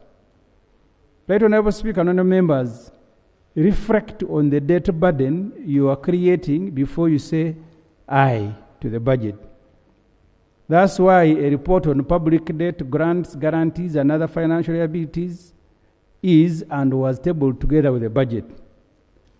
Approving the budget means you have given the government a green light to borrow 32 trillion to finance next year's budget. You have in a way lost the right to complain when the Honourable Musasi begins to vent on traffic loan requests to Parliament. Minister of Finance itself on page 8 of the medium-term debt management strategy is complaining against expenditure requirements, against realistic revenue projections, which is raising the fiscal deficit and leading to more borrowing. The medium-term debt management strategy was also presented to this House. Interest charged on the money we are borrowing has significantly risen, and our currency continues to depreciate. This, Finance is reporting, has increased the borrowing costs and worsened Uganda's debt burden amidst reduced foreign exchange reserves.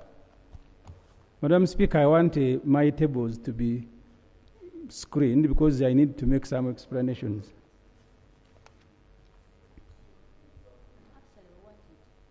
I am on. Do you have that report captured? I actually submitted this report early in the morning. Please capture it. Will URA really correct the 34 trillion, the basis of which you are approving this budget? To finance the budget, Uganda Revenue Authority has now been given a 34 trillion target next financial year. This year, this current year, the target was 29.3 trillion. The taxes will be corrected as follows. If the tables were there, then I will be summarizing and I don't have to read everything.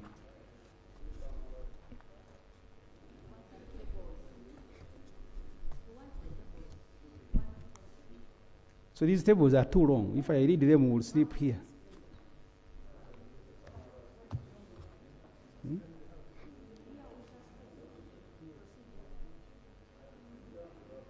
Let's have it uploaded.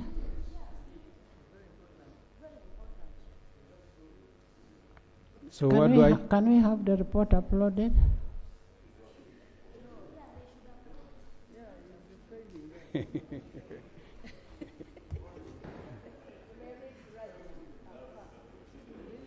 No, I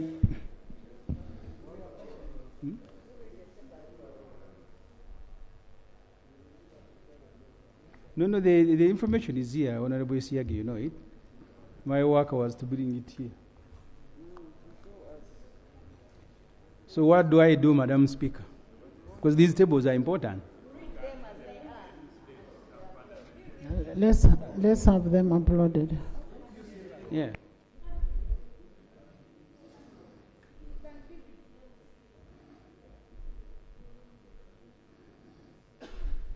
Let's have the report uploaded.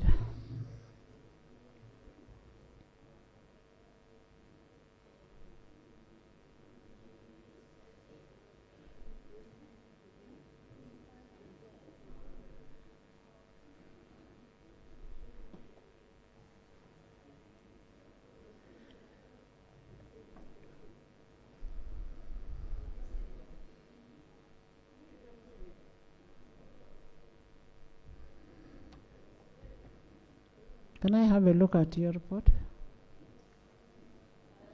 Let me see.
Madam Speaker, as you have guided, I will continue reading, but when eventually the tables are presented, you'll allow me to go back and explain, because the reason I put tables is not to read too much. I was on page 4. I'll come back to that when it is uploaded. I hope it is not deliberate.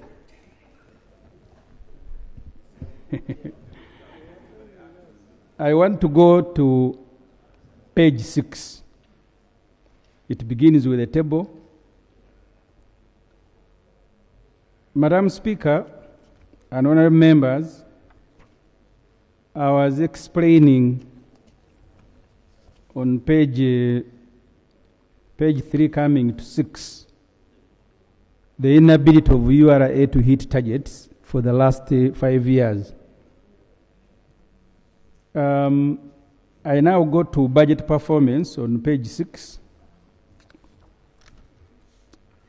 The last 2 financial years should guide us when considering a budget with exaggerated figures.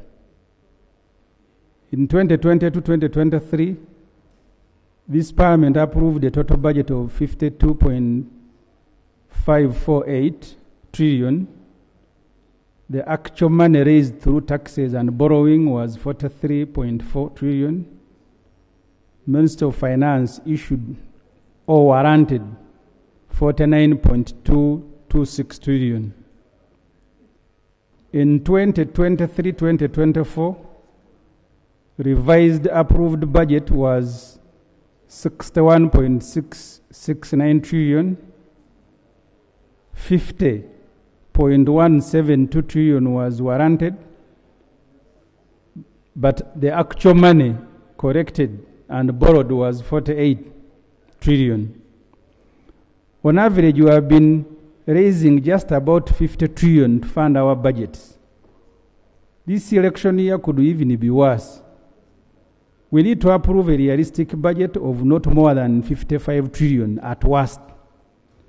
The reason the government presents an obscene figure is because they want to raise their amount 3% that they are authorized by the law to spend without prior parliamentary approval, which they will give to Pineti and Amina and others, and then come here for approval after.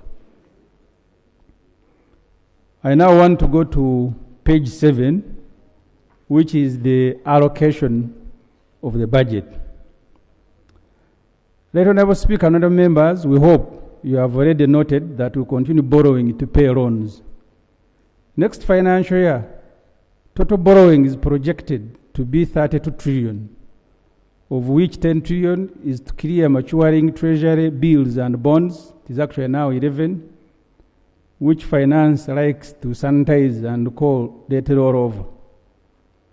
So the NRM government goes to a money lender and asks him to lend it to pay an old debt. We must bring this nonsense to an end.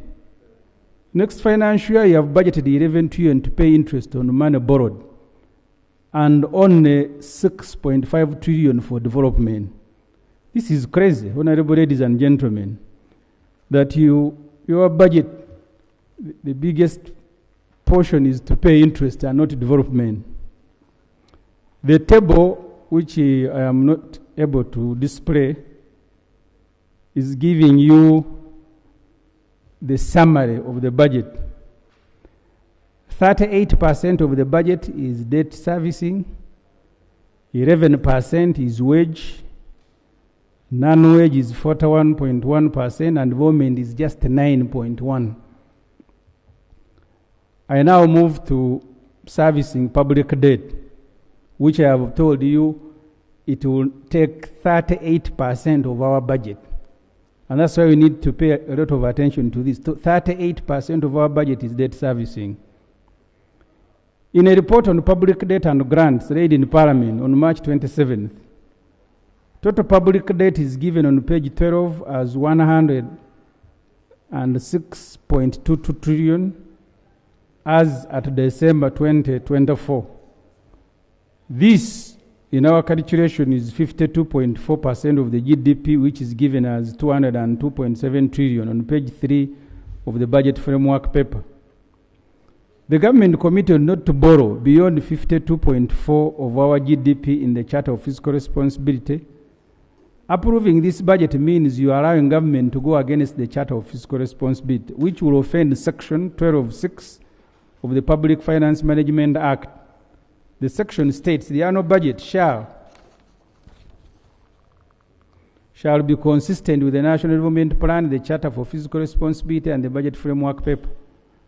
On page 9 of the report on loans, Minister of Finance observes there is a moderate risk of debt distress, mainly due to slow export growth and rising debt service burden, which amounted to 31.5% of revenue as of June 2024 and projected to stay above 20% throughout the medium term, mainly due to the cost of debt. Uganda has limited room to absorb economic shocks, meaning a significant economic downturn or a shock event could worsen its risk of debt distress. This is what the Minister of Finance says. To try to clear this huge debt, government has allocated 27.3 trillion, as I said, which is 38% of the total budget. And this is captured in vote 130. Interestingly, while 27.3 trillion is being allocated for debt servicing, we are seeking to borrow another 32 to fund the budget. One step ahead, two steps behind. We should at worst be borrowing less than what we are paying. You cannot repay 27 and then borrow 34. It means you are not paying. The table again, and that's why, Madam Speaker, it was important for these tables to be available. Chinese loans. China has become the biggest beneficiary of our debt servicing. This financial year, as at December 2024, we had paid China US dollar $178.744 million, equivalent of 679.2 billion. Of this 679 billion that we are paying to China, 212 billion is interest and 13.2 billion is commission and other fees. Currently, Uganda owes China 9.2 trillion. Only the World Bank with 18.3 trillion has lent Uganda more money. Chinese loans are very expensive. Look at the interest they are collecting annually. This Parliament must discourage government from recklessly contracting Chinese and commercial bank loans. Again, there is a table to show you people who have lent Uganda money.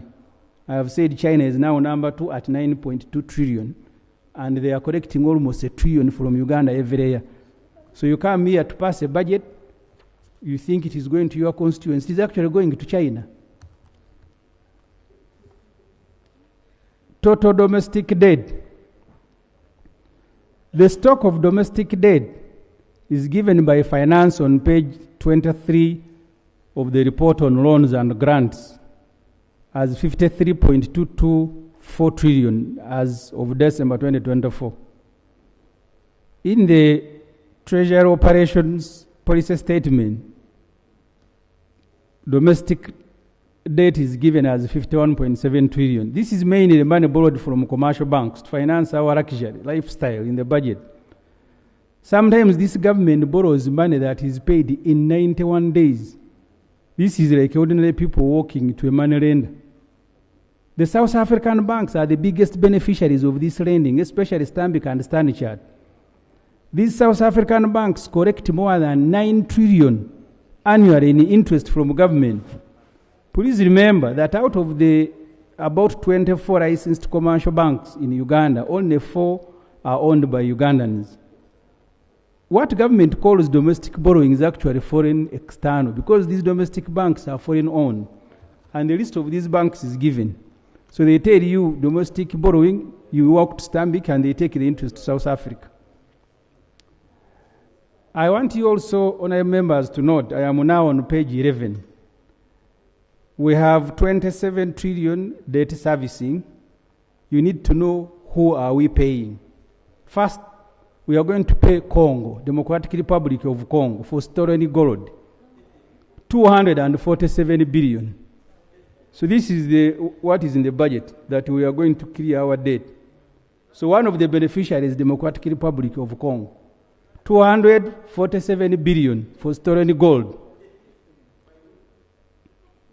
The 27.3 trillion includes 247 billion to Democratic Republic of Congo for raping Congolese women, looting its gold, diamond and timber, when General Tibuhaburwa ordered its invasion in 1998-99. The soldiers General Tibuhaburwa deployed were accused of rape, while senior commanders and other NRM. Is a procedure matter. Madam Speaker, Honorable Semuju is my shadow minister. Those days in the 90s, we didn't have a digital system. What Honorable Semuju is saying here is now being heard around the world. Recently, it was stated that there was a message that was circulated about the attack of Ugandan embassy. The Ugandan ambassador was summoned, and therefore a statement to be on record that Ugandans rape Congolese women is a very serious statement. Isn't it proper that Honorable Semuju have this expunged from our record? Right, Honorable Speaker. Honorable members, how do you feel when your country is full of rapists like you? Because it is you, the men, the rapists, including the person reading the report. How do you feel when your country is portrayed outside there as people, looters, rapists? Why don't we use a more civilized language? You can deliver, Honorable Semuju, you can deliver your message, but when you're using a very polite language, these people understand. You don't have to go vulgar and say all the men, including you and everybody, are rapists. Madam Speaker, there is a ruling, a judgment. These words are in the judgment. They are not my words. There was an I don't know where the Honorable Ekanya lives. There was an appeal to that effect. There is no appeal. That's why we are paying. So if you only can allow me, I'll give you the details. But let's be civilized for once. Let's love Uganda. Let's love Uganda. When you start bringing those words, do you love your country? How many people out there are listening to what we are talking about? Your report is good. Let me change. We love the figures. Let me change and go to a language that is okay. I am now, because we are paying for 3 things. First, 225 million for damaged persons, including loss of life, serious bodily injury, sexual violence. Now I am not rape, sexual violence. recruitment, and these are words as they appear in the judgment. Sexual violence, recruitment and deployment of child soldiers, and population displacement. The total that we are going to pay to Congo is 832 billion. The second item for which we are paying Congo is for damage to property located inside and outside Ituri. You can Google, those of you who have internet, just Google, you will find the judgment. I am not the author of the judgment. Maybe the Honorable Kanya, who is afraid of the international attention, you need to go to the International Court of Justice and tell them to delete and reverse the judgment. 60 million for damage related to natural resources, Honorable, including can I have gold. something to say? But Speaker, will I read the report? No, Right Honourable Speaker, I have gone to the International Court. The decision between DRC and Uganda to arrive at that figure was settlement out of court. Because Uganda disputed some of the grounds. And the record is very clear. I don't know why the Attorney General cannot put the record clear. Because this is a very serious matter, Right Honourable Speaker. We have Ugandans who are trading in DRC. We have Ugandans trading in South Africa. Issues of cross-border and international relationship should be handled carefully. The payment to DRC was out of court settlement, because Uganda disputed some of those grounds. And the records are clear. I have read it. I have followed it. Is it order for the Right Honourable Semuju to allege that what he's stating is correct? Honorable members. No, we are paying for out-of-court settlement for Ugandan Speaker, it forces is also unfair entering for someone who signed the minority report to stop someone reading a minority report, because he signed his report he agrees with. So why does he want me to stop me? Honorable Chair. Thank you, Right Honourable. Right Honourable, I would expect that we stick to our rules, and the dissent minority report must be on dissenting issues. Yes, not just issues of these judgments did not come up in the meeting. Yeah. And of course, if it's already a judgment, as he says, then it's a sunk cost. It's irrelevant even to discuss it. You must allocate, and there is nothing to challenge about it. So let's discuss where there is a dissent on figures on the matter. You signed the minority report. You are the one who has tabled the minority report. Now you are saying it should not be read. You know, the problem that our members have now, they are basically doing politics. But you're going to do politics at the expense of your country. Madam Speaker, and when you hear the chairman saying, yes, we have a 72 trillion, what are you dissenting on? What don't you want to be funded? And if you don't want to be funded, just say you don't want this borrowing.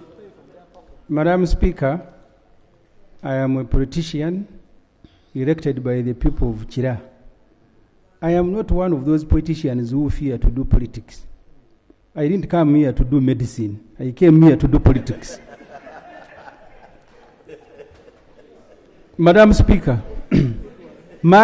our disagreement, I signed this report with two colleagues, the Honorable Karim Masaba. It's a procedural matter.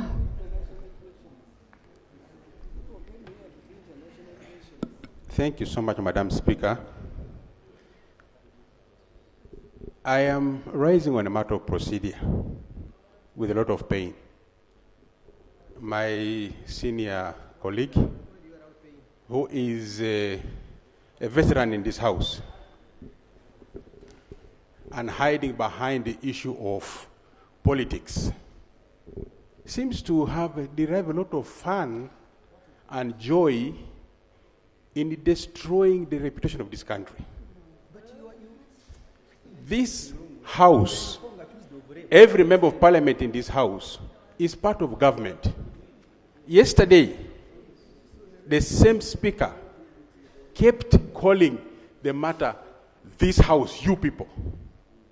and distancing himself from what happens in this house. We have a matter of collective responsibility.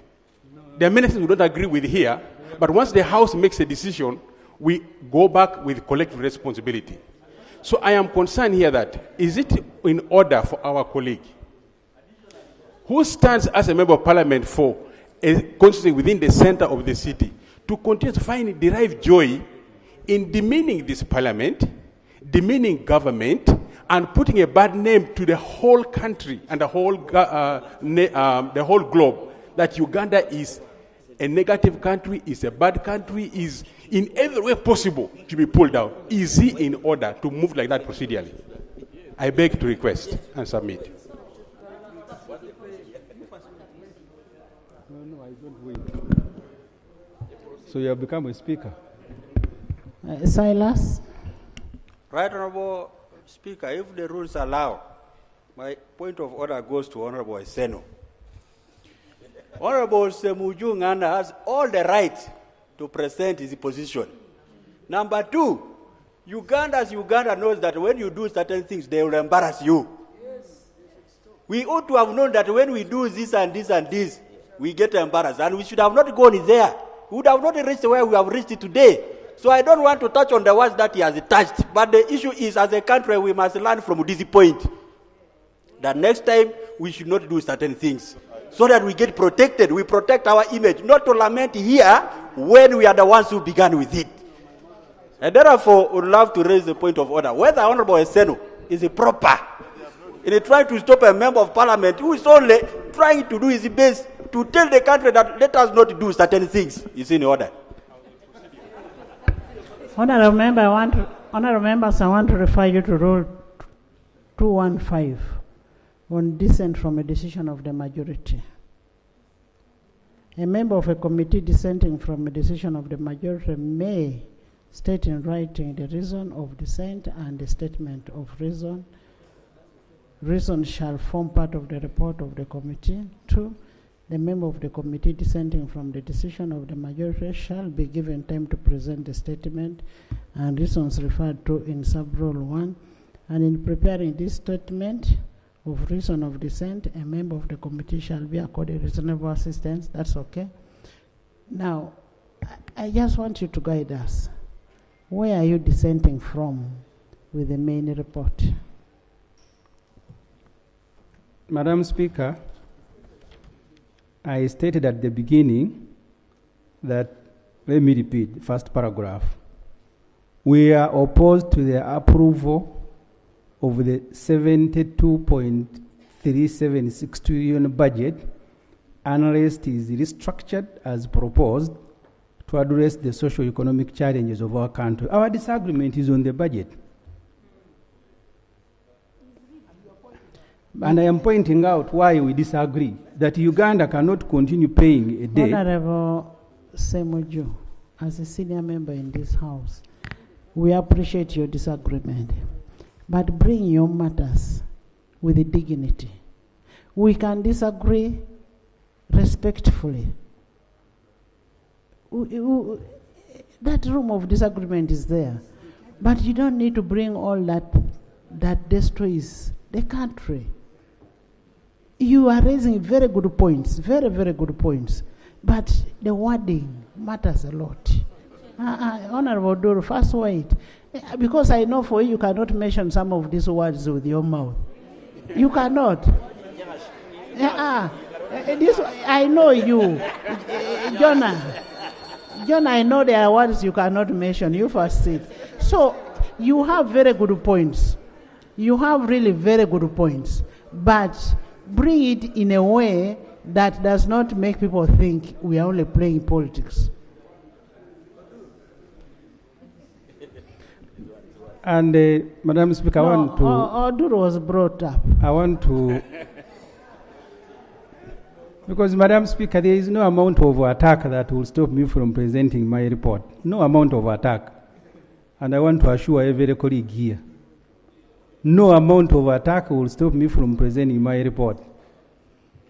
I did not author the judgment. The judgment, you can Google it. Chair, Vice Chair. Madam Speaker, We respect the views of Honorable Semunyo Nganda in his decision and his colleagues try to disagree with the majority decision of the committee presented in the report of budget today. He has just highlighted one of the points where he says he disagrees with this committee, although we didn't capture it, that he's not agreeing with the passing of this budget because he's not interested in the debt being paid. Can he present, because this matter was not presented before the committee of budget, for us to accept or reject? What is his opinion in processing this budget? Madam Speaker, in processing this budget, I've been at the chair. It didn't arise at any one point that he was disagreeing with the payment of debt obligations. As a member of this House and a member of that committee, and as a law-abiding citizen of Uganda, what's your opinion on the payment of this debt? Honorable Remigio, all of us here would disagree with the payment. But what we are saying, let it be brought in a proper language. Proper language. Because this money is taxpayers' money. It is taxpayers' money. But what we are saying, let it be in a proper language for people to appreciate than destroying your own country. Madam Speaker, I want to ask my chair to allow me present. Because if I discuss the things that happen in the committee, you're going to be embarrassed. If I discuss them. So can I continue?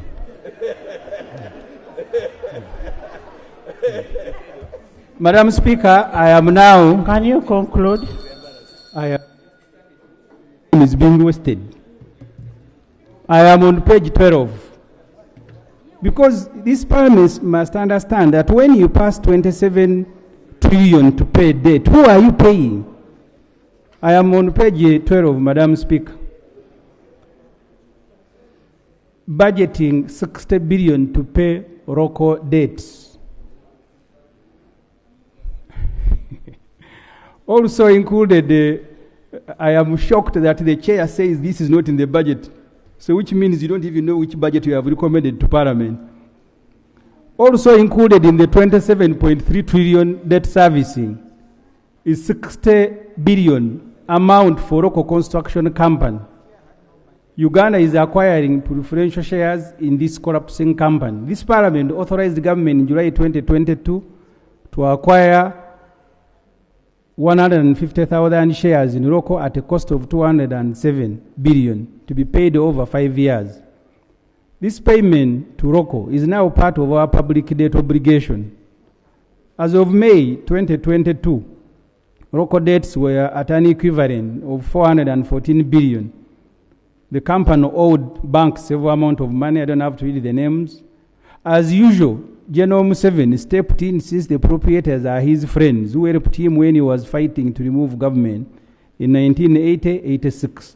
That's how the debt was contracted. We are borrowing to help pay someone else's debt. We borrow to help someone pay his debt. The Auditor General, in December 2024 annual report on page 24 states that the shares in local were irregularly purchased. The resolutions by the company allotting government shares were done before parliamentary approval. The Auditor General fears legal disputes may arise in the future. I am only alerting Parliament to be aware. Permit to get another 465 billion. Also part of the 27 trillion debt servicing is 465 billion for President Museveni's Italian friend, Enrica Maria Aristidina Pinetti. The 446 billion will be deposited on an escrow account accessed only by Aristidina. Remember, Pinetti has just been given 298 billion in a supplementary request schedule number 3 passed about 2 months ago. So far, we have given Pinetti 774.469 billion. We are now adding another 465 billion in this budget. This will bring total amount given to Pinet for Ruoa to 1.239 trillion. Whatever this woman did too, or for our president, only Allah knows. The table below gives you a history of how we have been paying Pineti since April 2021. Honorable Semuju, don't impute a motive that the woman has I said I don't know, so I'm imputing nothing. No, the woman is just a businesswoman. Yeah, that's what, Madam Speaker, I said I don't know which business. No, but it's not the president giving her business, it's government. Whatever she did for government, not the president. Madam Speaker, it's not personal. No, I don't want to go there. It is not personal to the president. Please, let it be to government, not to the president. It can be changed as you have said, but the report has... It is not personal. Madam Speaker, I have provided a schedule. Honorable Semuju. Yes. It is not personal to His Excellency the President. No, the reason is because she went to the President. That's she where, went with that's you? Where did she go with you? I am going to show you photographs. Wait.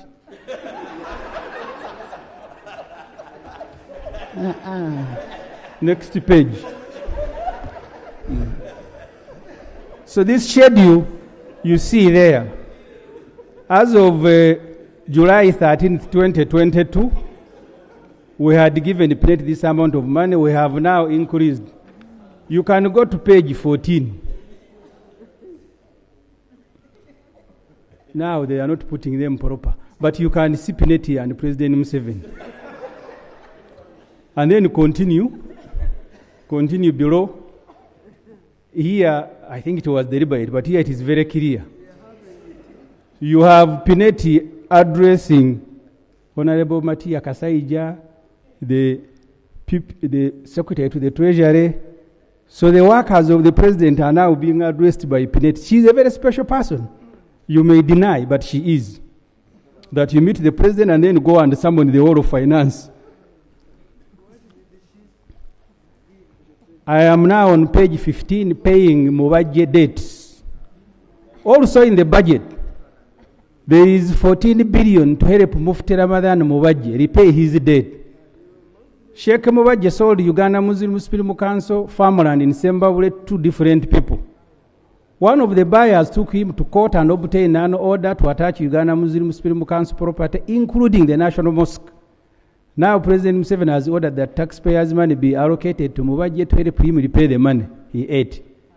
This allocation is captured in the second budget called circular.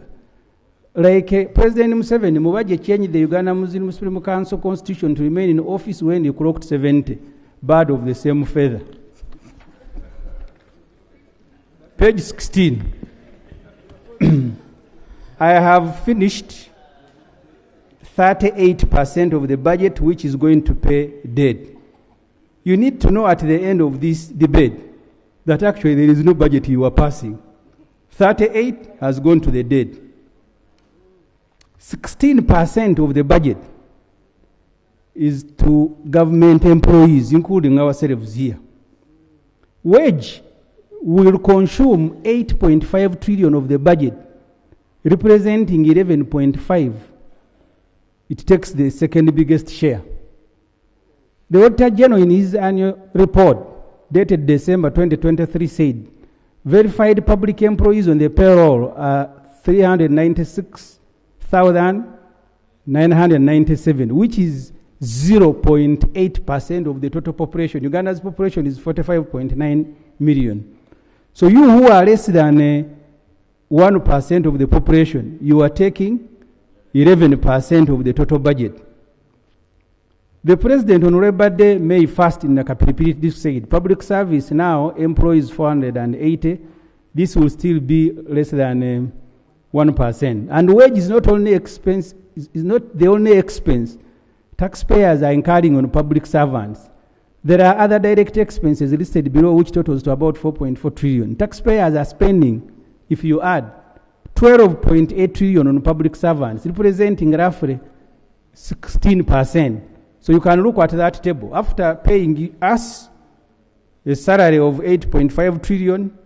Then we are the ones traveling using these vehicles. We are the ones in consultancy, special meals and drinks, buying fuel, workshops, welfare and entertainment, research, vehicle maintenance, donations, advertising and public relations, beddings, clothing and footwear, travel abroad, residential building acquisitions, vehicle acquisition, books, periodicals, newspapers, furniture fittings, official ceremonies and functions. So when you add the wage and these attendant costs, you come to 12.8 trillion. Mind you, 37 trillion has already gone to debt servicing. You are now chopping off 12 trillion to just less than 1% of the population. Interestingly, you need to 1% is wondering why PDM not making the rest of the population wealthy. So the rest of the population, you give them 1% of the budget, which is 1 trillion. The president is Uganda's employee number one. He's the head of all of us, the 400,000 public servants. His residence has been given 500 billion, and his office 306 billion. This financial year, the budget for the residents alone, after the supplementaries, came to 1 trillion, the same amount that you give to PDM. So after consuming 16.7 trillion of the entire budget, number one employee fuels his motorcade and goes to check on the rest of the population to find out why they are still poor. This is especially after budgeting for 1 trillion under parish development model. So the PDM constitutes just 1.3% of the entire budget. So you consume 16% of the budget, fuel vehicles. You can see the photos are not clear there. The convoys are on the road, putting fuel to go and check on the rest of the population why they are still poor. The ones that take 1% of the budget and you take 16%. Because the country is spending near 12 trillion on its human resource, Parliament must scrutinize these lists. These books here contain lists of all the staff for government entities. We have a duty to scrutinize them and report on them, which the majority committee did not do. That's why they want to restrict me to figures. But these budget papers have wages, names, lists. We must establish whether we have the right human resource and in the right places. Kenya, as I noted last year, is auditing its human resource. They want to employ more technical people than support staff. Look, our president employs 92 cooks to cook for him. When you analyze the list of staff for State House, which is given, it reveals two things: too much eating and resting. State House has 92 cooks of all types. Even a bigger hotel such as Sheraton, Serena, don't have these numbers. It is simply opulence. How many times does our president eat in a day to require 92 cooks? There is no state house in the world that is as luxurious as ours. You cannot be budgeting for pirao, karo, kashera, chapati, chaps for our president when there are no nonsense in Morago. The names, if you want, the names are here. They are given by the president's office. They are not my names. Now you're about to say, change the language. These 90 are in the book. Semujo, the cooks in the State House do not only cook for the president and his family. Even when we have these members going for caucus, they cook for everybody. Even when we go for iPod, they cook for everybody. These are cooks for government, not personal cooks. These cooks are there. They are civil servants. They cook for the whole country. All the people who go to State House, they cook for them. You want to portray the president like he's very insensitive, really, for heaven's sake. But Madam Speaker, you're making it very difficult for me to read the report. These figures, we should ask the president not to submit them next time, because he's the one who submitted them. But it's a requirement of the law. Yes, so why is it a problem if I am reading them?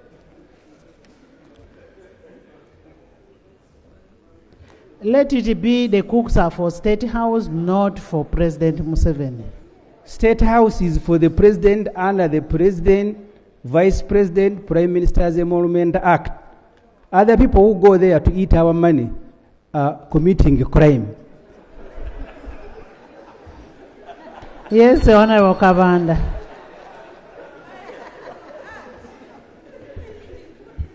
Right Honorable Speaker, Honorable Semuju, while appearing on Capital Gang that was hosted in State House, where President Museveni was also a guest. A guest in the State House? Yes, Capital Gang was hosted in State House. Honorable Abdu Katuntu was among the guests. Honorable Semuju himself confirmed that when he was hosted in State House, he took tea, kalo, and ate some of the samosas. So he's one of the criminals. So are you part of the group that is eating government money when you are not entitled to eat? And he's a criminal. And you are a criminal, you committed a crime. Madam Speaker, I thought he's going to say that these cooks are not there. That's what I thought he would say. He has actually given evidence that even when I visited for a talk show, I can feed myself, but the luxury State House, they will give everybody. That's what he has confirmed. I have summarized on page 23 the staff categories. Drivers in State House, 170. Gardeners, 87. Cleaners, 82. Waiters and waitresses, 77. Cooks, 59. Housekeepers, 31. Mechanics, 30. Chefs, 15. Motor vehicle attendants, 15. Room attendants, 15. Police officers, 12. Catering officers, 11. Stewards, 11. I don't want colleagues to lose the point I am making. I am showing you the allocation of the budget. 27 debt servicing. 12 trillion we are spending on ourselves. So the total, I don't have to read each and everything. 653 staff who are there cooking karo, dobbies, who. According to the staff list contained in the President's policy statement, the President employs 1,299 staff at his residence, State House, 1,389 in his office. A further 285 positions have been cleared for recruitment next financial year. The recruitment will bring total President workforce to 2,973. This is bigger than 2 secondary schools. You now come to RDCs, because you see, this is important. When you pass a budget, you are also passing and approving recruitment plans. These documents have recruitment plans. If the committee doesn't want to report on them, the main committee, it is unfair to stop others from reporting on it, because you're not only approving budgets, you are approving recruitment plans. We now have 657 RDCs. Remember, the Constitution, I don't have to read this, says there will be an RDC per district. I don't know if the districts have now grown to 657. I will go to Morago Referral Hospital to compare. Morago operating at 49% human resource capacity.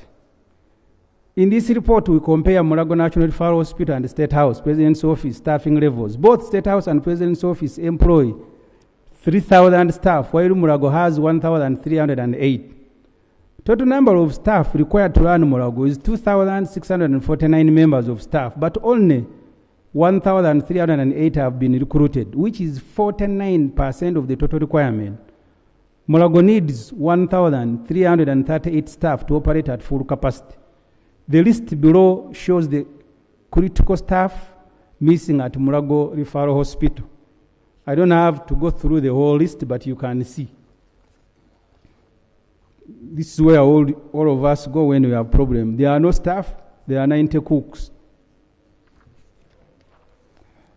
Deliberately, I think the ones who uploaded did not put, but I wanted to summarize so I don't take a lot of time. This picture, if you're able to see, you have tens of children eating from the same container. And then you have our head of state picking food from a banquet, for a buffet. This is how I have summarized PDM. Thousands of people are eating from one container.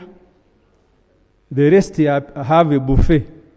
So the ones who are enjoying a buffet are telling these thousands eating from a container, why are you not getting satisfied? He has now gone around inspecting. So you are on a buffet, picking meat, picking rice, picking chicken. And these ones you have given them kaunga, all of them, you are asking them, why are you not getting satisfied? That's the economy of Uganda. 12 trillion is being spent on less than 1% of the population. And then you send 1 trillion and you're asking these people, why are you not getting wealth?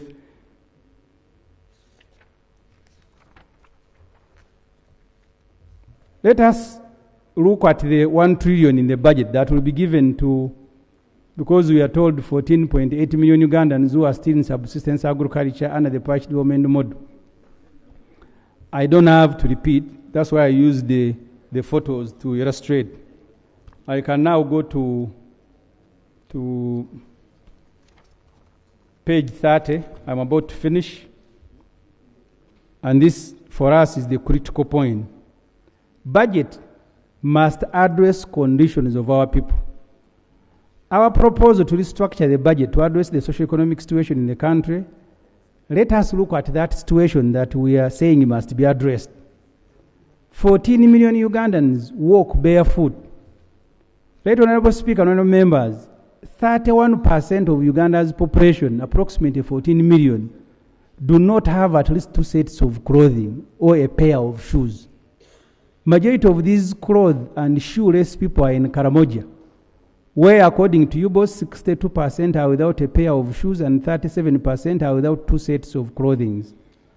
Karamoja is followed by Busoga, where 26% of the population do not own 2 sets of clothing and 33% are still walking barefoot.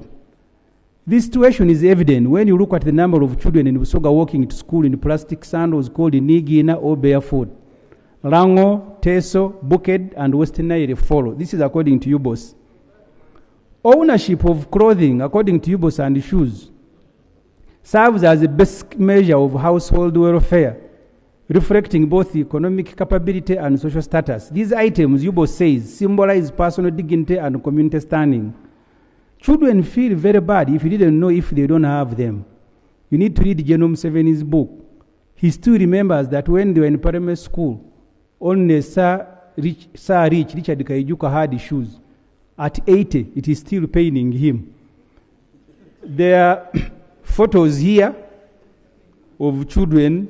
Unfortunately, someone sabotaged the photos, but you can see them in their hundreds going to school barefoot. I got to page 32. 15.7 million Ugandans have no jobs. Uganda's working population is 25 million, which is 56% of the total population, according to UBOS. Uganda's National Employment Policy 2021 defines 14 to 64 as the working age. Only 9.4 million of these 25 million are employed, according to UBOS. This simply means 15 million people are without jobs.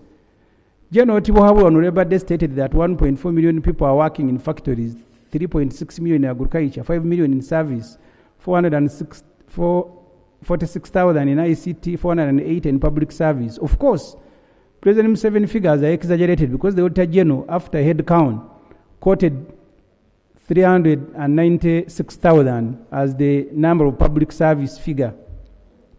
The National Bureau of Statistics on page 162 of the census surprisingly records 13% of the working age as the number of the unemployed. This percentage of 13% actually means 3.2 million people and not 1.2 million as they put. Whichever figure you take, unemployment in the country is high, but even those reported to be working in factories are paid peanuts and are working under very harsh conditions. Among the youth aged 10 to 30, numbering 10 million, only 1.6 million are without jobs. That's why younger people are restless. The solution cannot be abduction, court-martial, and prison. The solution is to look for jobs for them.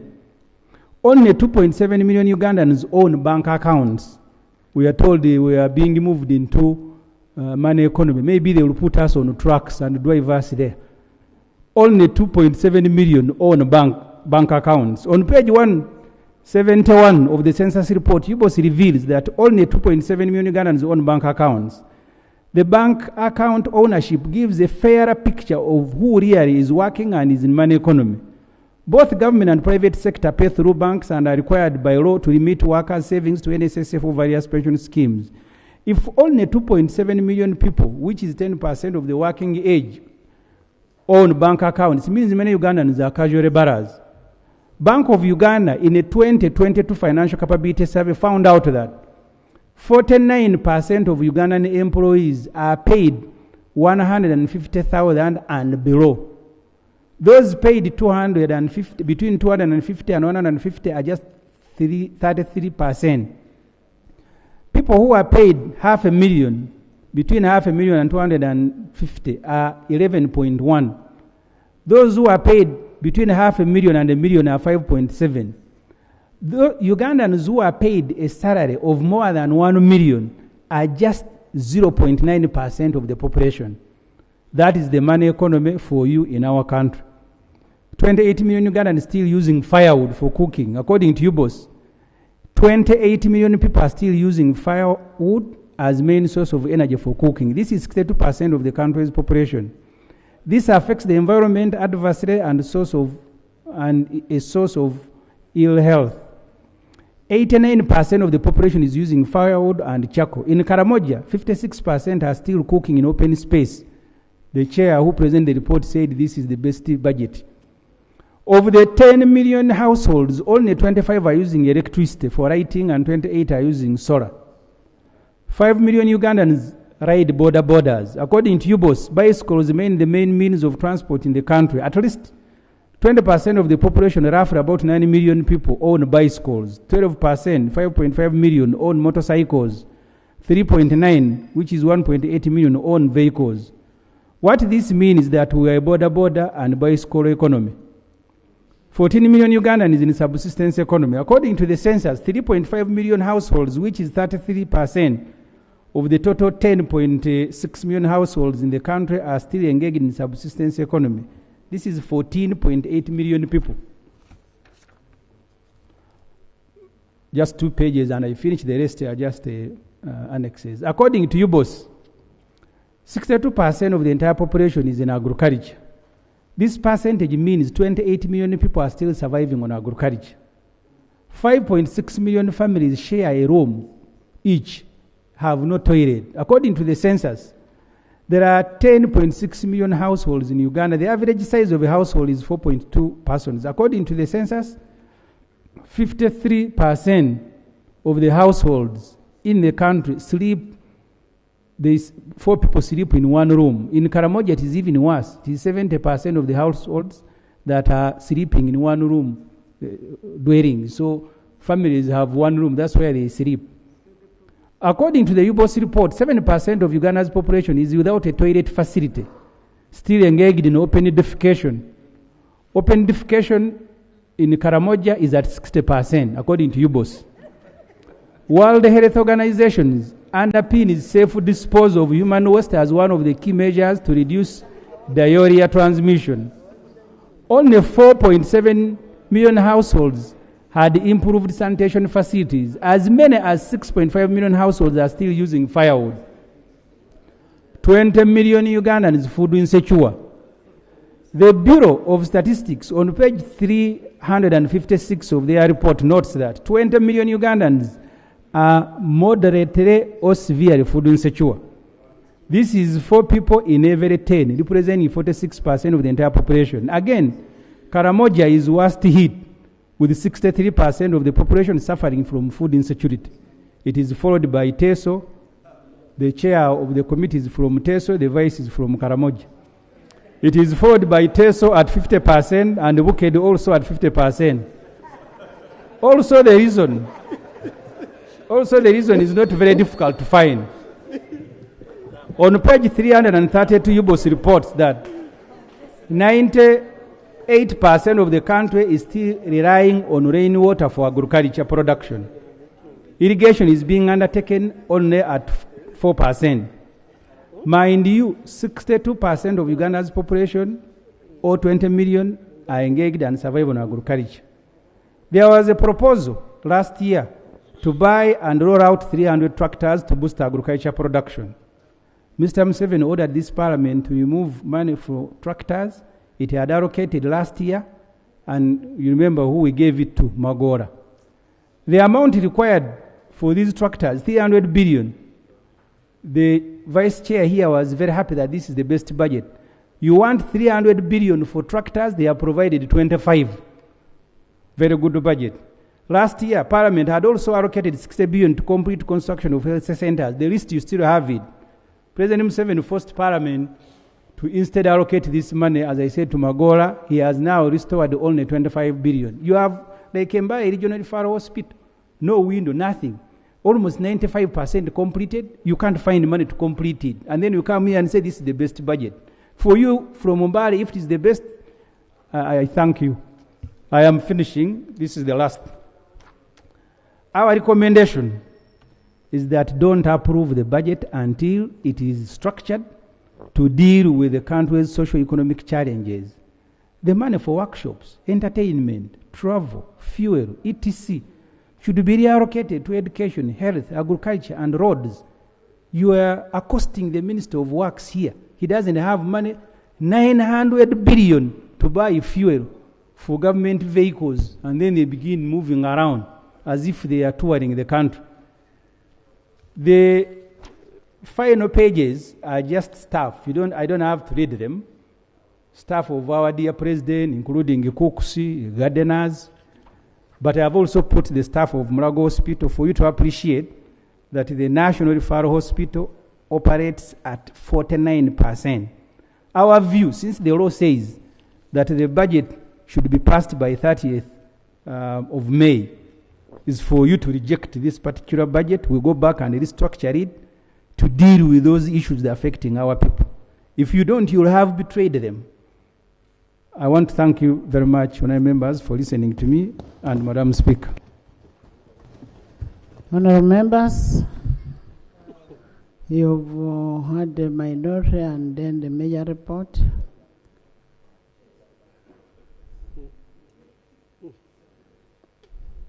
Yes, Honourable Silas. Right Honourable Speaker, I want to thank... And honourable members, I want to remind you, you debated this report when you brought BFP and ministerial statements, and I want you to be sensitive that we must handle this process and finish. I'm giving you just 1 minute. Right Honourable Chair, thank you for the 1 minute. I chair the Watch Forum.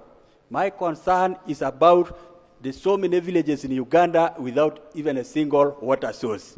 The budget committee needs to provide money for that. Thank Two, you. we know, today we had a meeting with the Intoroko and the Bundibujo districts. Those areas are prone did you take with those the disasters. issues, did you take them to the sectoral committee and the budget committee? Madam Chair, we already talked about them, but I'm emphasizing. So those districts need to be helped with the piped water. They don't have ecos and toilets. And yet when it floods, the area floods, they cannot support themselves with good toilet systems. Thank you. Thank you. Eek. Thank you, Right Honourable Speaker. My concern with the budget is the allocation that has been given to cattle compensation, which has considered only Teso, Lango, and Acholi. Bukedi, I wanted to ask, Bukedi has not been considered, and these issues lingering around the Bukedi. I'm wondering why they considered only those one, and yet they consider them they have been considering them in other budgets. We expected the other regions also to be included. Thank you. The presidential pledge on Teso, Lango, and Acholi. Goretti. Thank you, Right Honourable Speaker. I thank the Chair for the main report. But I'm in support of the minority report that we give time for this budget to be restructured. Right, Honorable Speaker, my main concern is about domestic arrears. An allocation of 1.4 trillion versus a 15 trillion. And for the Ministry of Works alone, the Ministry of Works has a 1.7 trillion arrears. So, Right Honorable Speaker, I beg that we revise on the figure of domestic arrears, not to frustrate the private sector. Number 2 is about the 60 billion allocation to ROCO. Right Honorable Speaker, I request that we refer payment or allocation of that money, because the Auditor General in his report made the recommendation that the PSST should stay any allocation to private companies till when we get a right framework on how to give bailouts to private companies. Right, Honorable Speaker. Lastly is the issue of about the RDCs. Right, we will not do reallocation in the House. That's why we had all the time to go to the sector committee, to the budget committee on those issues. But Honorable Minister, take note of what the member is raising.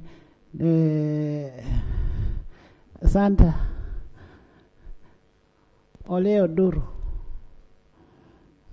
After Santa Duru Ole. Thank you so much, Right Honorable. Right Honorable, I think our problem as a country is cutting the coat, which is so big for our size. Madam Speaker, the budgeting is about the amount of money we expect and how we are going to spend it. Yesterday, the Minister of Works was here crying for money. And Madam Speaker, I think this is the right time that we have to provide the Ministry of Works with money to work on our roads, because that is the foundation of everything. Secondly, Right Honorable Speaker, the issue of giving money or bailing individuals like Rocco, Penetti, and the rest. Right Honorable Speaker, we are having money, inadequate money for the PDM. Why can't we use this money to address some of these challenges whereby the majority of Ugandans don't have money to expend, and we are giving money to few individuals, Madam Speaker? Thank you. Honorable members, by the way, I want to invite you people to go and see Luboa Hospital. We are about to open.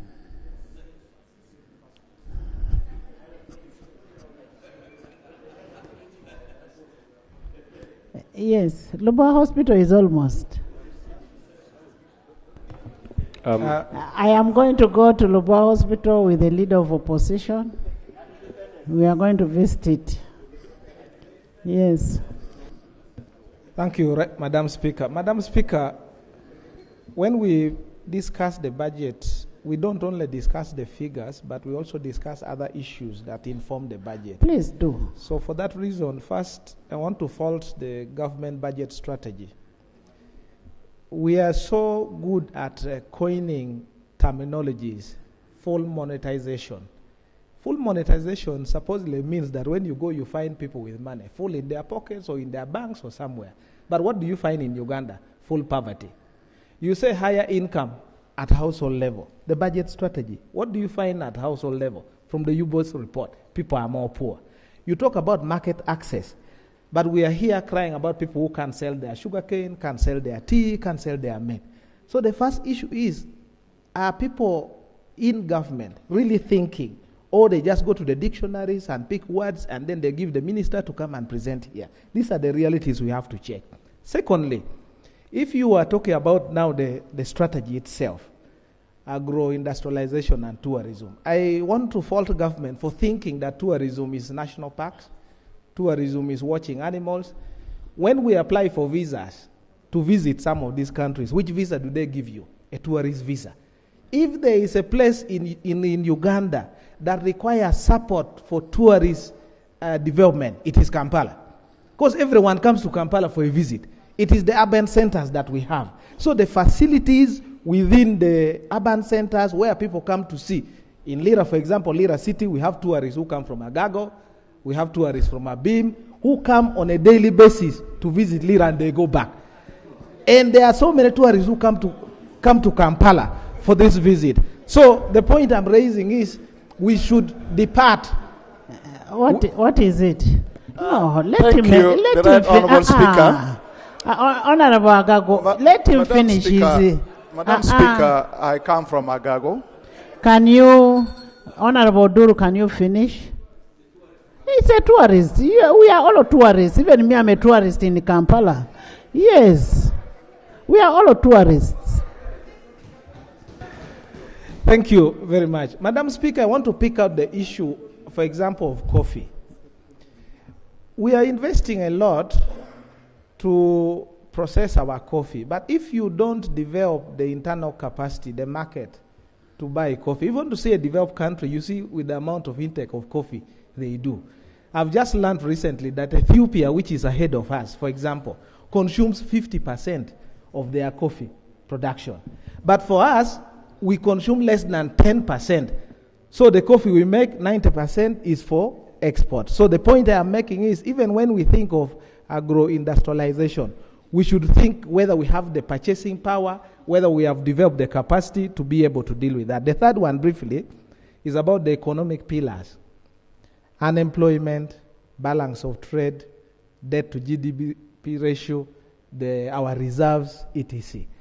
In Uganda, if a government advertises for a job, people are more attracted to work for the government than for the private sector. I can give the example of lawyers.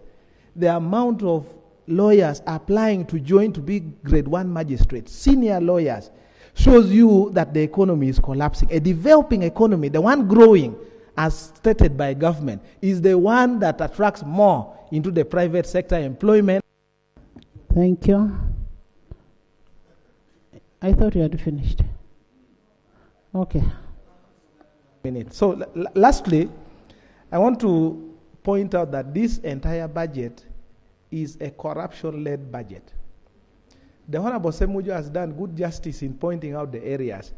When you examine the items proposed to this parliament for financing, and he listed them, donations, corporate social responsibilities, and etc., it's just money we are passing for people to enjoy. I would rather support that these monies are allocated, for example, in education sector. If you go to Kwarikwar sub-county in Bukedea. Kwarikwar is okay. Don't put it there. We have no problem.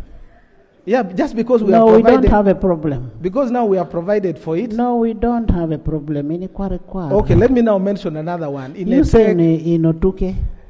Okay, no, I don't know about Otuke, but in Etek, in Uyudek, we don't have seed secondary schools. So my proposal is we go back and review. Dr. Yume. Thank you, Right Honourable Speaker. In 2023, we passed a very good bill called the Uganda Human Organ Donation and Transplant Bill. And I think it's one of the best. And I thank Parliament and His Excellency for assenting to the bill. Right Honourable Speaker, for the last 3 financial years, we have not provided any money for organ transplant. And what we need is 5 billion shillings. I'm sure most members of Parliament are called to fundraise for constituents or their beloved ones to take to India and Turkey at $30,000. So the limitation is 5 billion shillings, Right Honourable Speaker. And the 120 Ugandans case backlog who need kidney transplant will be able to get a service. Mulago is ready. Zambia Hospital is ready for liver transplant. Dr. Rionga, Honorable Nzima. Thank you very much, Right Honourable Speaker. Also, I would like to appreciate the Chair and the committee for the report. Right Honourable Speaker, in our sector, we have very many uncompleted stalled structures. Some have spent 3 or 4 or 5 years. And some of these contractors, they have put in their monies. And they want to sue the government for non-payment. And also, we are going to host AFCON in Hoima. But we have a ward which was demolished with the promise of constructing another one. They got the contractor, and we have 1.15 billion. We requested the committee. I hope we are not going into constituencies. This is the regional referral hospital for 8 districts. and we are going to host AFCON. We had requested, we have 1.15 billion. AFCON has its money, AFCON has its money, and for working on the services around the hospitals, the roads, and whatever. So, Doctor, that one is catered for. It's catered for. Yes. Honorable Nzima. Yes, thank you, Madam Speaker. Madam Speaker, I want to talk about one of the items to achieve the budget strategy, which is commercial agriculture. Commercialization of agriculture. I think one of the intentions to commercialize agriculture was to produce on large scale, and this goes with distribution of tractors. Whereas, as my colleagues had said, many times we come up with statements that we are going to do commercial agriculture, but when we look at our actions in terms of allocation to those areas, they did not match with our statements. Our government had, in the last budget, intended to give out tractors per sub-county. But since last year, Feb, what happened was giving only one tractor per district. And this one for districts near West Nile, Acholi, and Lango.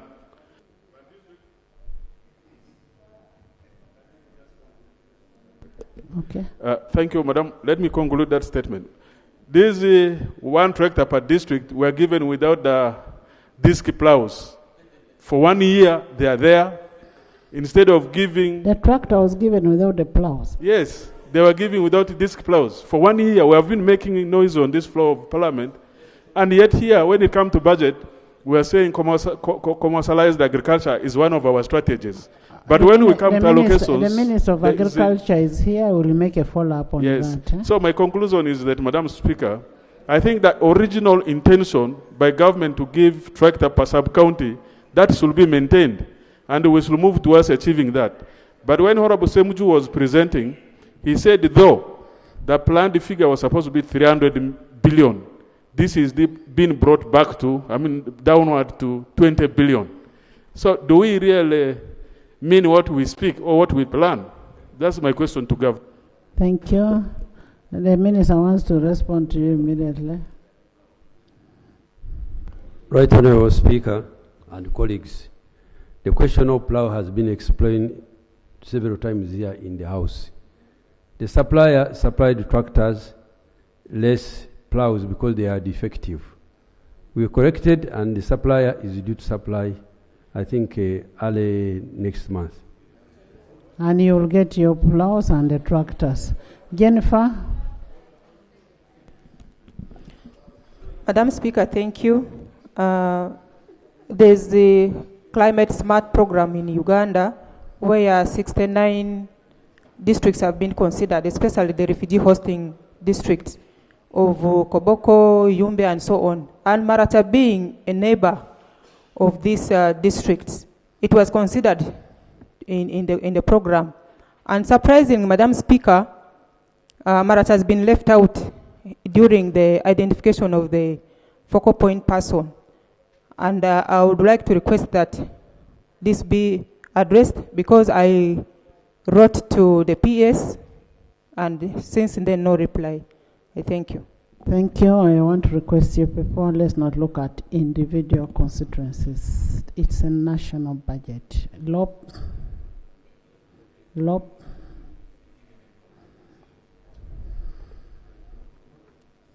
Thank you, Madam Speaker.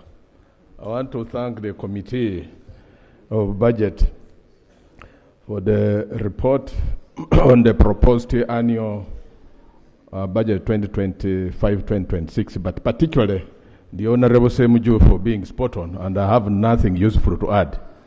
Apart from, Madam Speaker, reminding the House that in 2022 November, this House approved a World Bank funded project, rural electrification project, called the Electricity Access Scale Up Project 1775. Madam Speaker, it targeted over 1 million connections.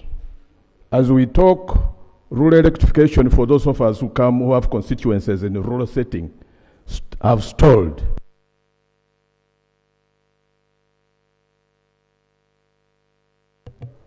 Thank you.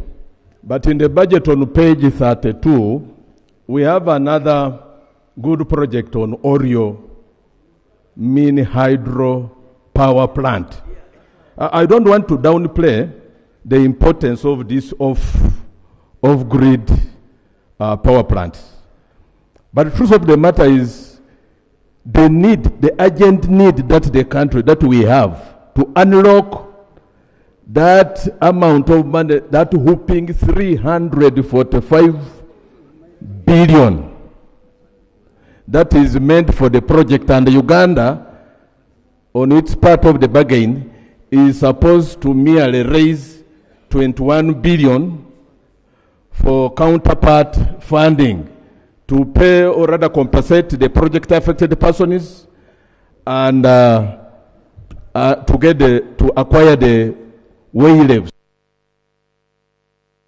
The budget committee has allocated, or government and finance has allocated 26 billion to Oreo mini hydropower plant.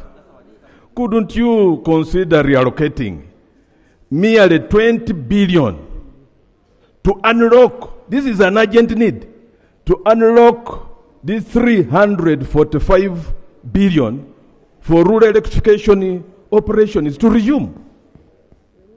Madam Speaker, I would have loved to proceed, but this is a very important keen observation that I have made in the main report, which is a universal Lob.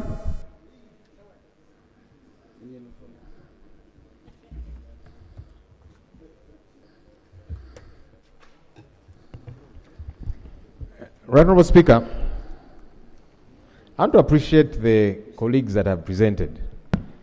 Even the one who I don't agree with, it is okay to appreciate them. Right Honourable Speaker, government came up with a strategy called BUBU, Buy Uganda, Build Uganda, and it has tried to actualize it. How? By contracting local businesses to do work. But here is the problem, Right Honourable Speaker. Domestic areas, as by the end of financial year 2023-2024, 13.8 trillion shillings. These are businesses that have done work for government, and government just does not want to pay them. These businesses borrow money from banks after they've gotten a contract from government, and so they use that to go to the bank as guarantee, I will pay you your money. And they get bank loans. Government doesn't pay, and these businesses are collapsing. I don't know why. I don't know why government does not prioritize this. You see, part of the challenge is because government, Ministry of Finance, does not even like to consider this as part of debt. The other time we were having an exchange here with Honorable Musasizi, because for him he's convinced this is not part of debt. But you see, if somebody does work for you, you have not paid them 1 year, 2 years, 3 years, that is money you owe them. In simple English, that is a debt.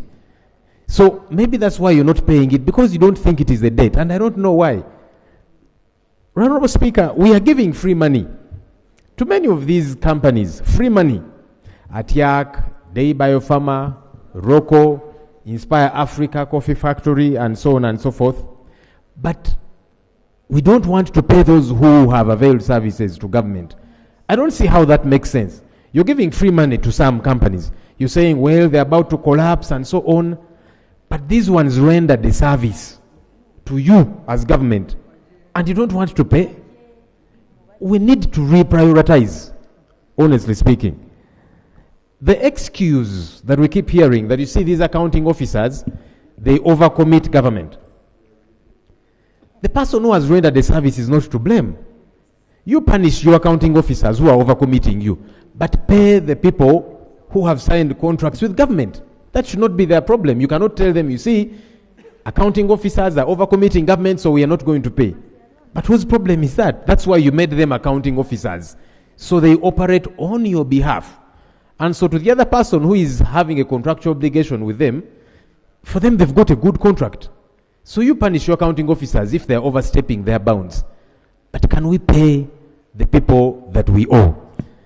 Honorable Speaker, these companies, the private companies that have been given free money, Achak Sugar Factory, 563 billion, Day Biopharma, 723 billion, Rocco, 263 billion, Inspire Africa Coffee Factory. In fact, that one, when we went to eat, the proprietor said he did not know the exact figure, which shocked me. Because government has been giving you billions of shillings. We put him to task. He said, I don't have the exact figure. I found that to be odd. Honorable Speaker, the Attorney General, my friend, Senior Counsel Chiriwa Chiwanuka, promised here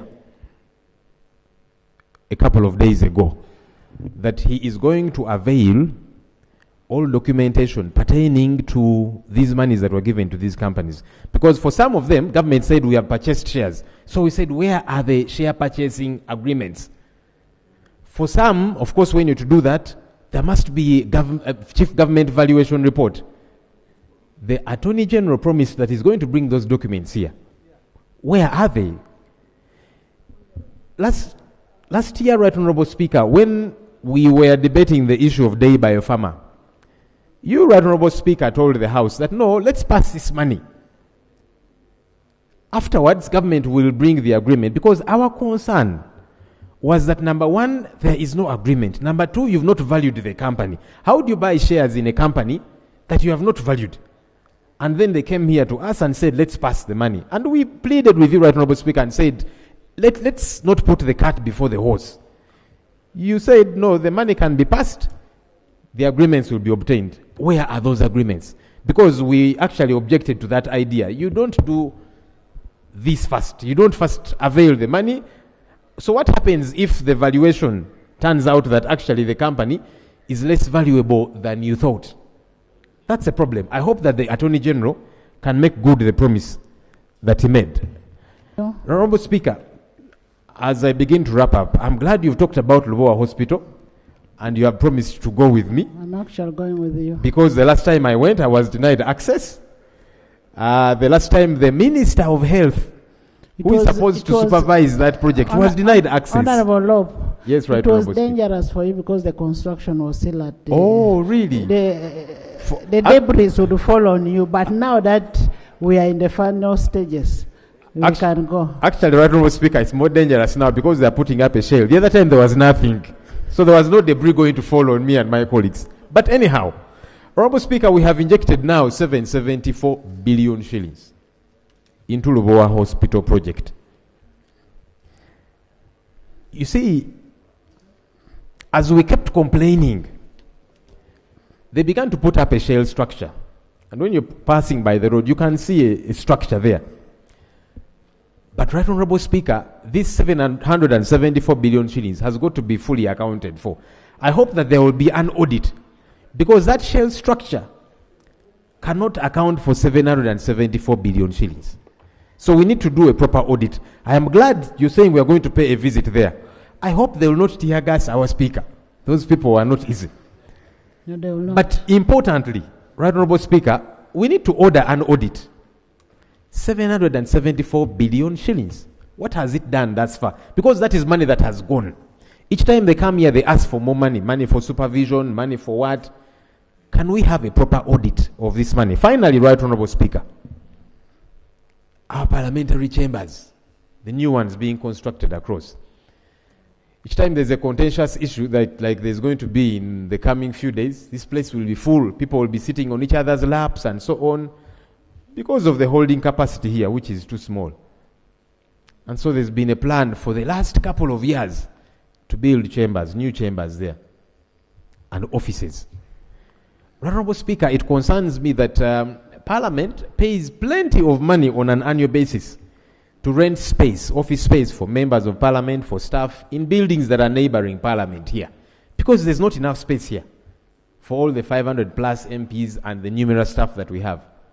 And yet, ROCO, which has continuously been given free money, in addition to that it is paid for the work that it ought to be doing, has not delivered. Why are we paying money to landlords neighboring us for office space? And yet that problem could have been sorted if these new chambers were completed. Honorable Speaker, I think it would be good for Parliament to get an update on these chambers, because actually that would be a nugatory expenditure. You are paying landlords and yet you should be occupying your own premises. That is improper. I hope that we can get an update so that we stop spending that money. It should be doing something else, honestly. Thank you. Honorable Musasisi, as one of the commissioners, I'm going to ask you to give Parliament an update. I am going to ask you to give an update on Tuesday on the parliamentary chambers.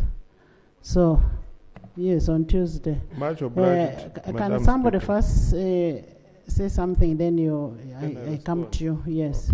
Honorable Seko, Honorable Goli, and then Honorable Isaac and Honorable Musasisi. Thank you very much, Right Honorable Speaker. The issue I'm raising is known to this Parliament. We have over 200 parishes throughout the country that are not getting the parish development model. And the issue is that the Minister of Local Government had failed to gazette them. We have raised this issue before in the House here. We have written to the Minister of Local Government, and gladly, on the 24th of March, the PSST wrote to the Permanent Secretary, Minister of Local Government, to furnish them with the list of all those parishes so that they consider them in the budget. Can we know from the Minister whether the Ministry of Local Government has complied and whether those parishes have now been catered for in this budget? Thank you. Right. Is it in the budget? Is it part of the budget? Okay. Honorable Goli. Thank you very much. Mine basically is on the strategy. I've seen the allocation of the budget fairly satisfactory, particularly related with PDM and all these commercial agriculture-related issues. My only challenge is how is the strategy, particularly the allocation you have given, say, for UDB, have you clearly made it in such a way that the manufacturing sector, which you are supposed to work with, is clearly working with those who are supporting PDM so that it can provide the market and develop it and use that money well? My challenge is money is just allocated, but the strategy has not been made to make the best use of resources, how we allocate them. Thank you. Thank you. We had also asked for a list of loans from UDB, and we want to know how the loans are performing. And to date, we have not received it, and yet we are giving UDB money. Yes, Isaac. Thank you, Madam Chair. I thank the Chair Committee for finally confirming that our elections will take place by providing the 450 billion. Secondly, Madam Speaker. Some of us would wish elections not to take place.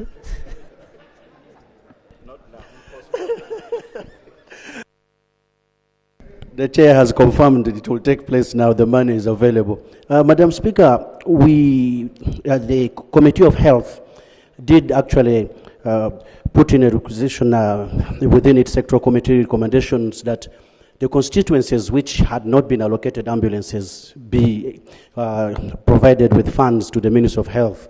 But to my surprise, this has been omitted. That means that the constituencies will not be able to get the ambulances which were supposed to be provided because the ambulances have been allocated. All you need to do is to get the schedule of which place is getting an ambulance. Yes. Chair, isn't that what you say? The money for ambulances has been given. Right, Honourable Some Speaker. of them. Right, Honourable Speaker, it's completely not there. Honourable Remigio said the ambulances. Remigio said the ambulances had been. They told us they are working out a project where they will fund the procurement of the ambulances, but it's not there in this budget. So the minister can give more light on that. Thank you. Right, Honourable Speaker. Let's first correct. What did the Vice say? Vice, you said Madam Speaker, the proposal by the Committee of Budget and this House for the procurement of 158 ambulances was rejected. Instead, 25 billion was provided for the upgrade of ongoing construction of the Health Center 3s and Health Center 4s across the country. In your original statement, you said we are happy they have provided money for ambulances. At least I had. And I was very excited. Madam Speaker, I beg to be corrected. That is the figure I can say of 25 billion for upgrading of health centers, and 0 for ambulances and fuel. Honorable Musasi. Right. Isaac, I thought you had finished. Okay.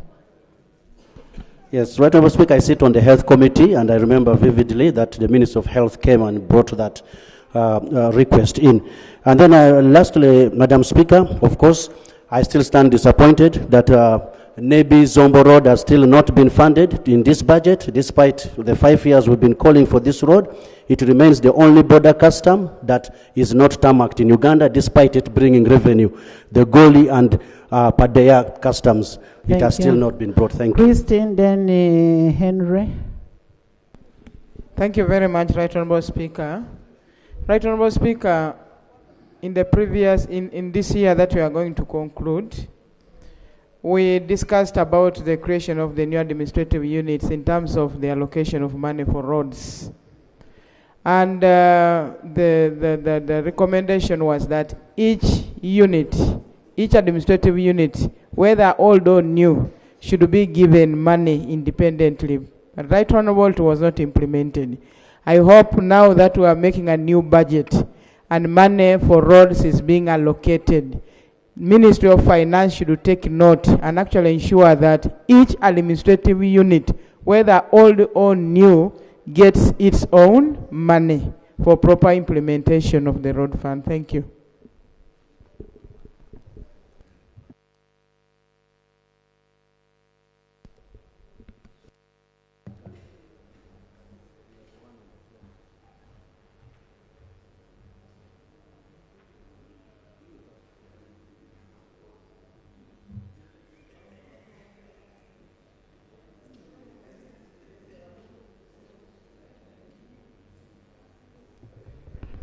Henry.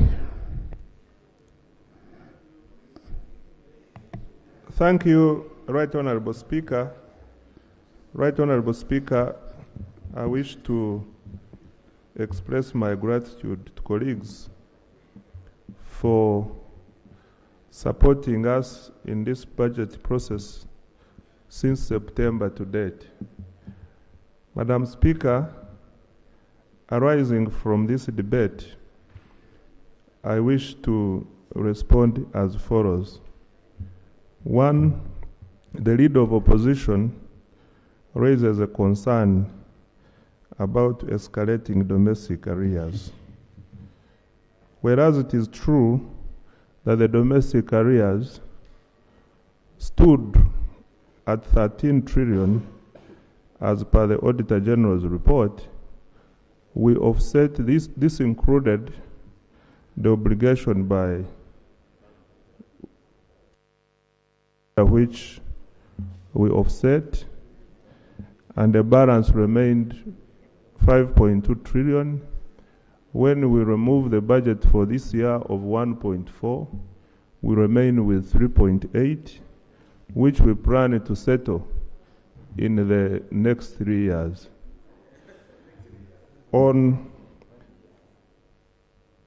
We have provided 1.4 trillion, yes. This leaves the balance of 3.8 trillion, which we plan to settle in the next 3 years. Madam Speaker, this is over and above the 600 billion which we have provided under Ministry of Works to settle the outstanding certificates. On Rubowa, also from the leader of opposition, what has been released is part of the project cost which was approved by Parliament. There is nothing we are doing in Rubowa which was not approved by this House. I know that the project initially faced challenges, but as the Speaker has stated, the project is now moving steadily, and there is no expenditure we are making at Rubowa which is outside the project cost. Madam Speaker, on electricity, I wish to inform the House that the budget under Ministry of Energy is increasing by 115 billion for financial year 2025-2026 compared to this financial year. Madam Speaker, I think these were on parliamentary commission budget. I will respond. No, I will not respond. I will present a report on Tuesday as you have guided, Mr. Speaker. On the ambulances, it is true that in this budget, we have not been able to make a provision, but we are making a project. This is a quite big cost, which we want to. Yesterday, when I appeared before the committee, I was able to explain, and the committee understood. They didn't agree, but they understood our situation, and they cleared me to proceed and look for another source of financing instead of using GOU direct funding. Madam Speaker, I want to pray that Parliament considers our budget estimates so that we are able to continue providing services to the people of Uganda. Rural electrification, I answered. I answered that under Ministry of Energy, we have increased the budget by 115 billion. Out of that, there's a significant portion which is going for rural electrification.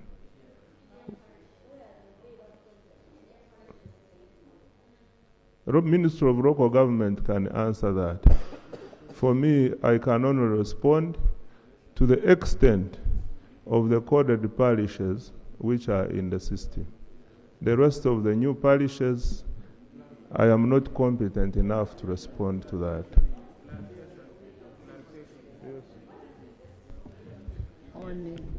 Honorable Minister, I have just said here that the PSST wrote to the Permanent Secretary, Minister of Local Government, on the 24th of March, asking, because the concern had reached you people in the Ministry of Finance, asking the PS, Minister of Local Government, to furnish Ministry of Finance with the list of those parishes that have not been captured, so that the Ministry of Finance can factor them in the budget, so that the people begin getting parish development. Thank you. There was an revolving issue fund. on Attorney General.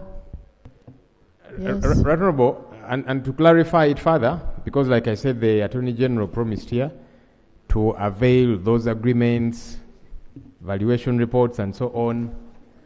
But also we have consistently been asking for a clear modus operandi from government on bailouts, so that people get to know this is the channel, this is how I reach out to whoever for a bailout. Because if that does not happen, then it will be friends, relatives, in-laws, outlaws of powerful people in government that get bailout. Because many people, for example, suffered through COVID. Businesses closed, some are still grappling with loan challenges, and so they also would want to benefit from a bailout. Where do they apply? Thank you.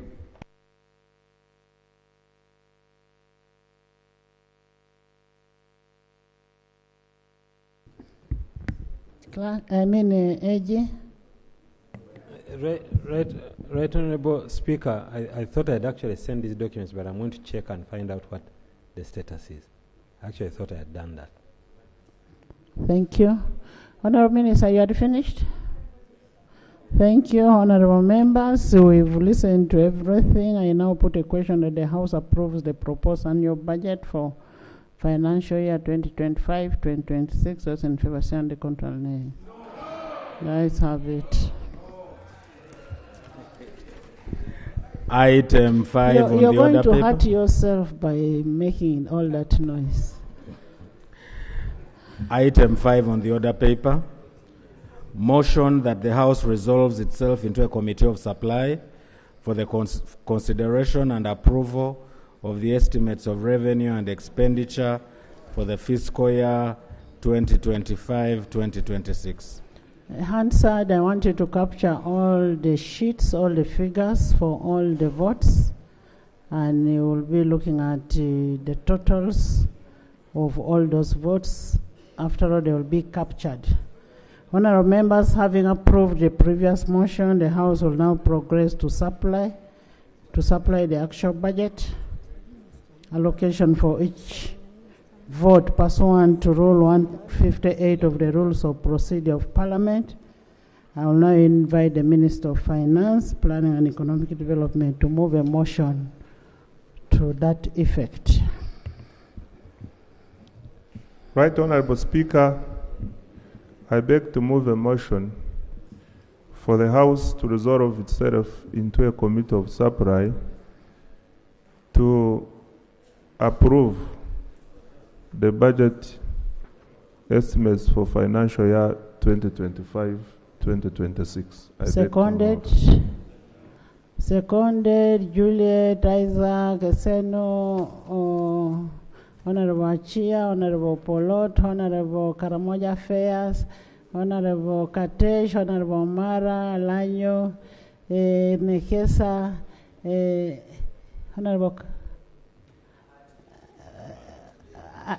Afande behind there, Milton, Honorable Masiko, Honorable Mapenduchi, Honorable Tembule. You just by the whole side. Even Honorable Bahat.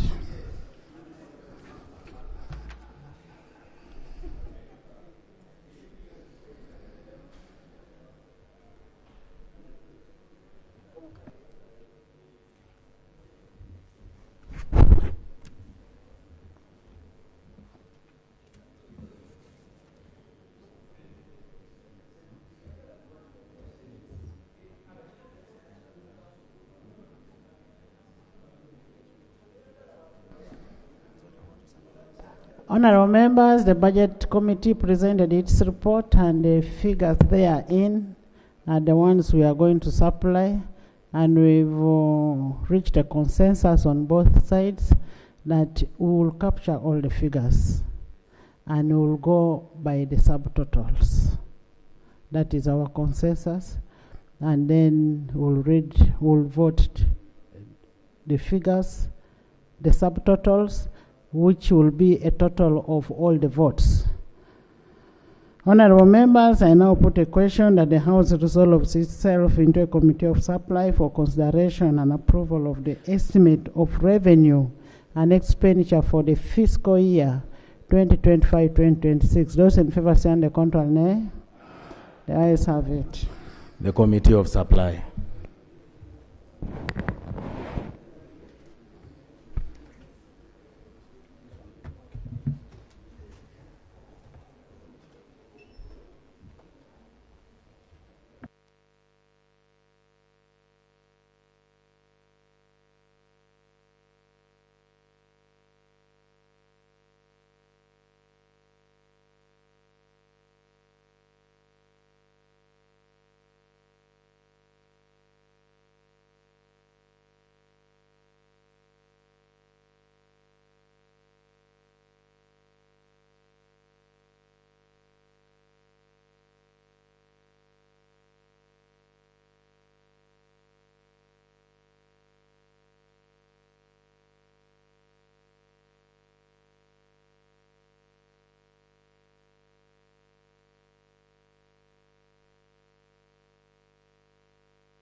recurrent expenditure for the financial year 2025-2026, votes 001 to 029, vote 132 to 135, vote 137 to 139, vote 141 to 148, vote 150 to 159, vote 163 to 169, central government. You Stanley, you had something? Madam Chair, I moved proposals that we reallocate money given to the following items, and I will invite you to put this matter to a vote. The items are travel inland, 976 billion, consultancy, 633 billion, special meals and drinks, 492 billion, fuel, 450 billion, workshops, 296, welfare and entertainment, 207, vehicle maintenance, 171 billion, donation, 168 billion, advertising and public relations, 166 billion, beddings, clothing and footwear, 142 billion, travel abroad, 138 billion, vehicle acquisition, 96 billion, books, periodicals and newspapers, 71 billion, furniture and fittings, 54 billion. And the proposal was that this money is reallocated to health, education, and roads, especially because, look at Murago, no staffing. So that is my proposal, for which I invite you, Chair, to put the question. Honourable members, I want to refer you to Article 155(4). At the time before Parliament considers the estimates of revenue and expenditure laid before it, by or on the authority of the President, an appropriate committee of Parliament may discuss and review the estimates and make appropriate recommendation to Parliament. Which committee you're part of? The committee, you did that, and I don't think we should actually go back and do the work of the committee.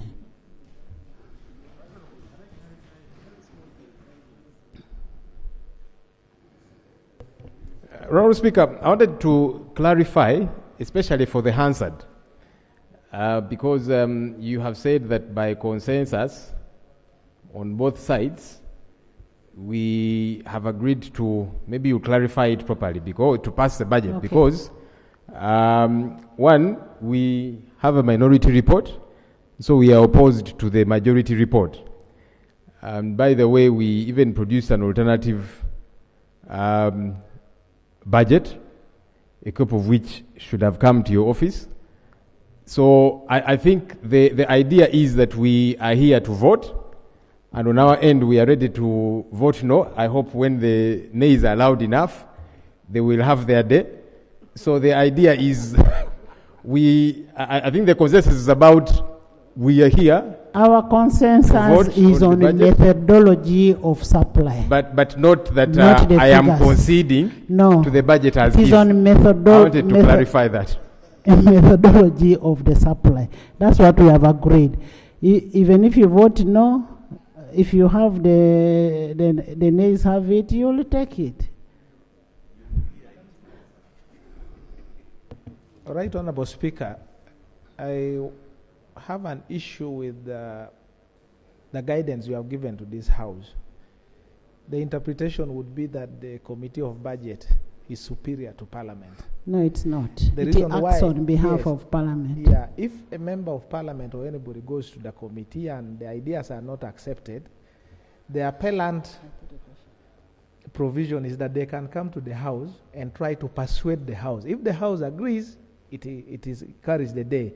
If it rejects, so the Honourable Semuju cannot be completely shut down. His provisions, his suggestions can be subjected to a vote. That would be the... Honourable Musasisi, what do you think about his suggestions? about his suggestions. You people, on reallocation.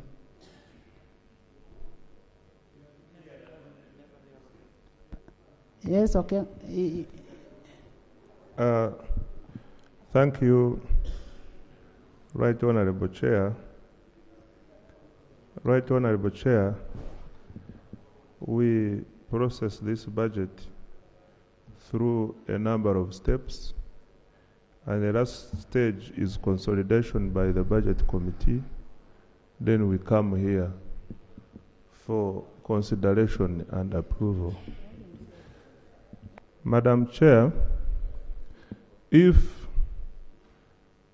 a member is not satisfied with what the committee has recommended, a member has a right to bring his proposal. And once the proposal is brought, the same way we consider bills, a question is put. And if it depends, like in my opinion, I strongly oppose what you have suggested. It is your right to propose, but it's also it is my right to strongly oppose. And Madam Speaker, I propose that a question be put on his proposal. Madam Chair, before you put a... Honorable members, we are going to look sharply. We are just going to put a question that we don't even know the figures that we are putting a question on. You get it? We don't know the figures that we are putting on. We don't know where the money is coming from. There must be a debit and credit. For that clarity, Madam Speaker, Chair, I wish to clarify as follows. If a member is satisfied with a certain vote, a certain allocation in the vote, you mention the vote and the figure you are unsatisfied with. And in this case, he didn't mention, he just generalized the inland, travel abroad. And I want to move that since the member has not been able to Honorable members, give us details, I want to move that his proposal yes, be rejected. Katesh.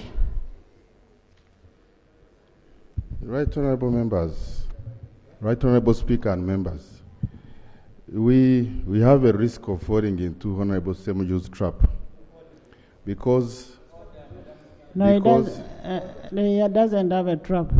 Okay. Doesn't have a trap. Okay, I withdraw trap.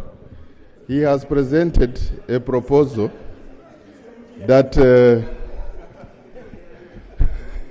I have said it. He has presented figures. We do not know the source. He has not cross-referenced where this source of these figures are coming from and votes, and he's just proposing that we just reject, because among these figures, for example, is travel inland. I am aware that Honorable Semju, who is a member of our committee and is a member of other sector committees, travels under this particular Honorable members, expenditure. I'm going to put a question. Those in favor of the proposal of Honorable Semuju to reallocate, say aye, and to the contrary, nay. The nays have it. Honorable members, I propose the question. Honorable members, I now propose a question that a total sum of shillings 16 trillion 700. Honorable members, I am reading figures, and being an accountant, I am very careful with the issues of figures. I don't want to miss up on even one single figure. I now propose the question that a total sum of shillings 16 trillion 758 billion 148 million 469,000 be provided for under vote 001 to 029, 132 to 135, 137 to 139, 141 to 148, 150 to 159, 163 to 169. Central government as a recurrent expenditure for financial year 2025-2026. Those in favor, I now put a question. I now put a question that a total sum of Uganda shillings 16 trillion 758 billion 148 million 469,000 be provided for under vote 001 to 029, vote 132 to vote 139, vote 137 to vote 139, vote 141 to vote 148, vote 150 to vote 159, vote 163 to vote 169. Central government as recurrent expenditure for financial year 2025-2026. Those in favor say and the contrary nay. The ayes have it. Recurrent expenditure for the financial year 2025-2026, votes 401 to 422, referral hospitals. I now propose a question that the total sum of shillings 425 billion 483 million 466,000 be provided for under vote 401 to 402, 422 referral hospitals as recurrent expenditure for the financial year 2025-2026. I now put a question that the total sum of shillings 425 billion 483 million 466,000 be provided for under vote 401 to 422 referral hospitals as recurrent expenditure for financial year 2025-2026. Those in favor say and the contrary nay. The ayes have it. Recurrent expenditure for the financial year 2025-2026, votes 501 to 538, foreign missions. I now put a question.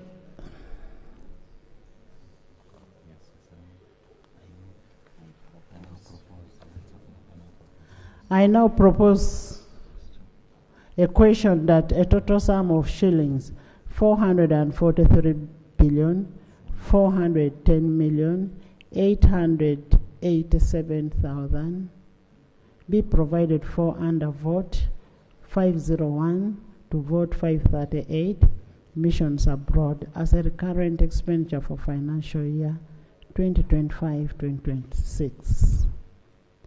I now put a question that the total sum of shillings 344 billion 510 million 700,000 be provided for under vote 501 to 538, missions abroad as recurrent expenditure for financial year 2025-2026.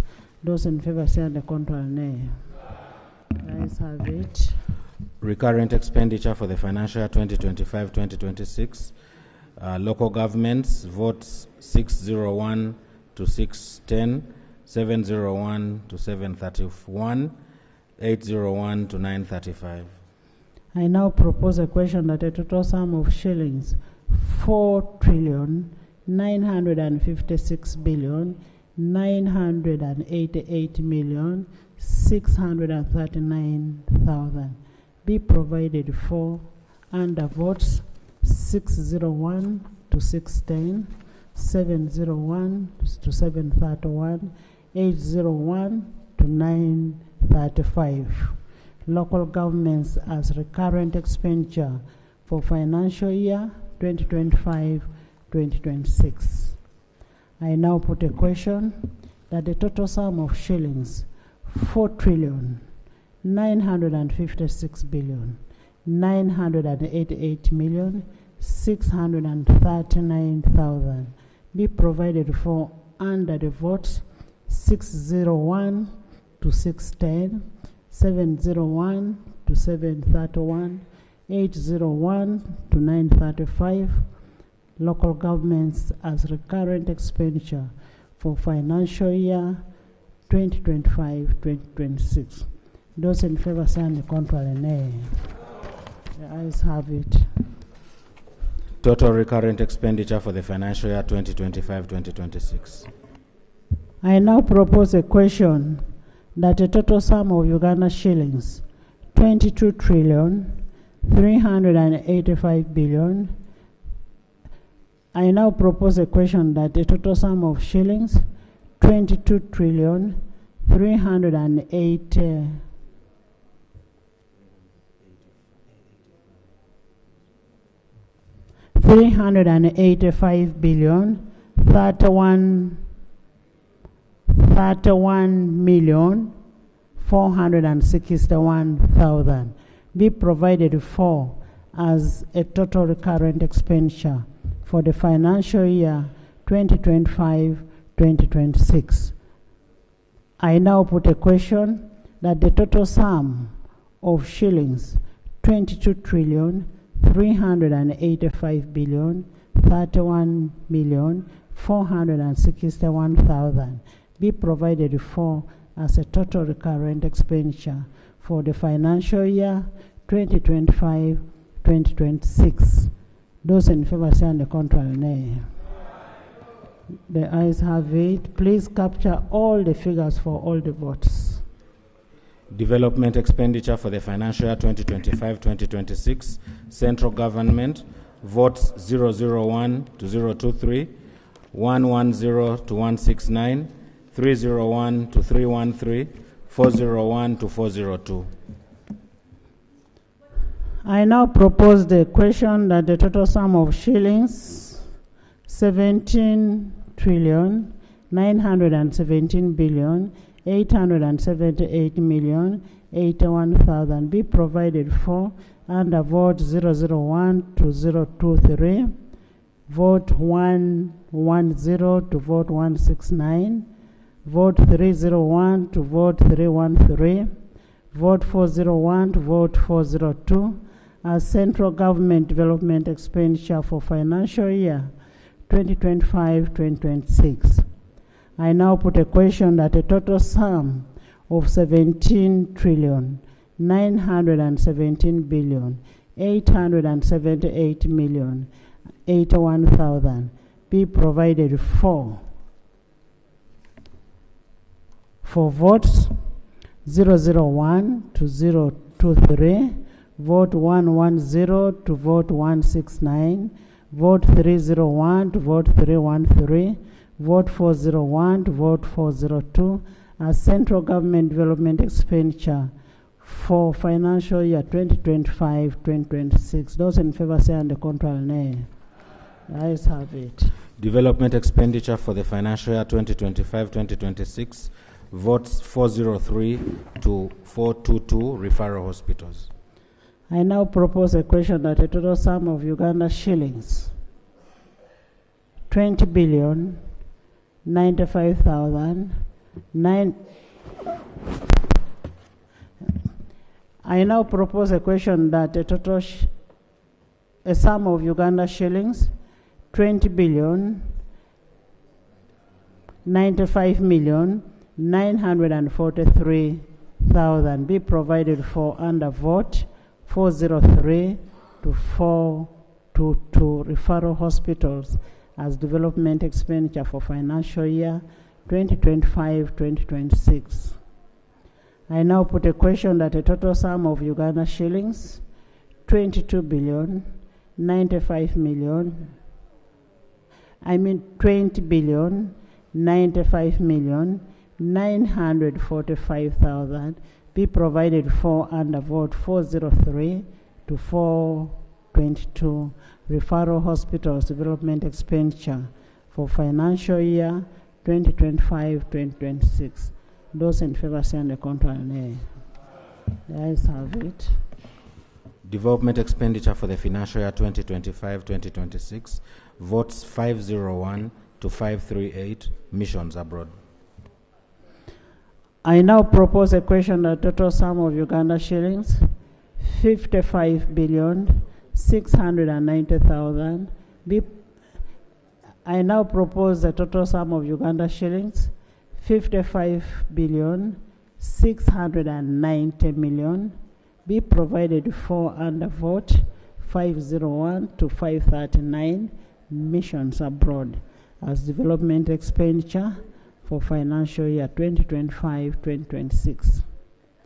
I now put a question that Uganda shillings 55,690,000 be provided for under vote 501 to 538 missions abroad as development expenditure for financial year 2025-2026. Those in favor say and the contrary nay. The ayes have it. Development expenditure for the financial year 2025-2026. Local governments, votes 601 to 610, 701 to 731, 801 to 935. I now put a question that total sum of Uganda shillings 16 billion. 616 billion. Omara.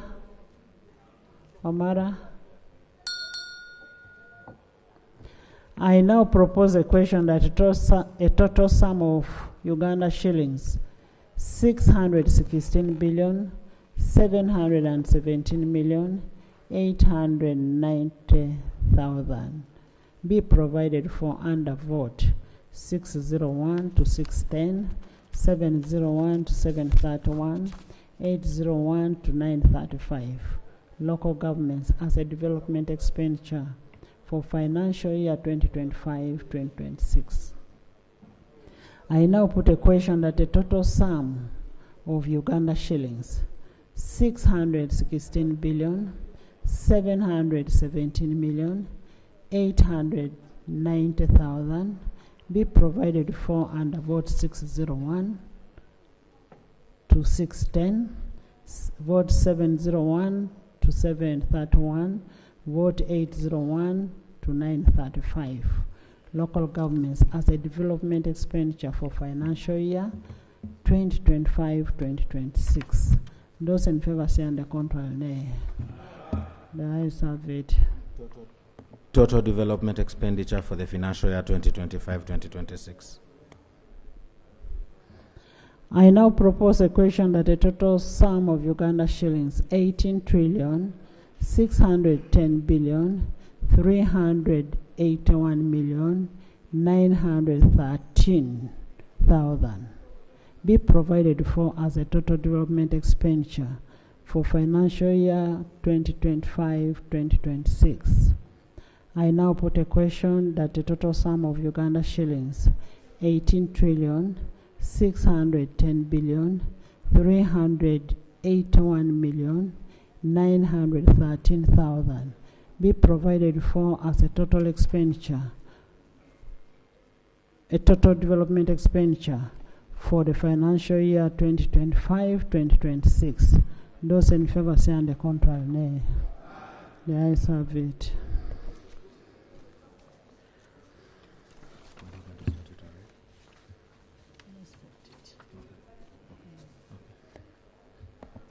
Statutory expenditure for the financial year 2025-2026. I now propose a question that the total sum of Uganda shillings 31 trillion 381 billion 68 million 128,000 be provided for as statutory expenditure for financial year 2025-2026. I now put a question that a total sum of Uganda shillings 31 trillion 381 billion 68 million 128,000 be provided for as statutory expenditure for the financial year 2025-2026. Those in favor say and the contrary nay. The ayes have it. grand total expenditure for the financial year 2025-2026. I now propose a question that a total sum of Uganda shillings 72 trillion 376 billion 481 million 502,000 be provided for as a grand total expenditure for financial year 2025-2026. I now put a question that a total sum of Uganda shillings 72 trillion 376 billion 481 million 502,000 be provided for as a grand expenditure for financial year 2025-2026. Those in favor say and the contrary nay. The ayes have it. Motion for the resumption of the House. Honorable Minister.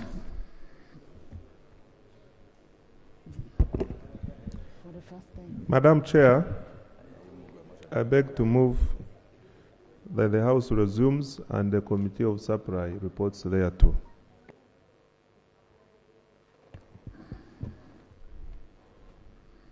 I put a question that the House resumes and the Committee of the Supply reports thereto. Those in favor say and the contrary nay. The ayes have it.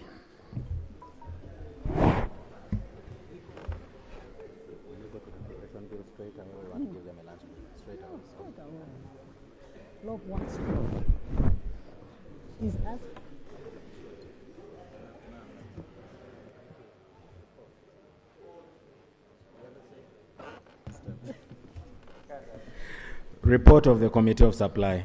Honorable Minister.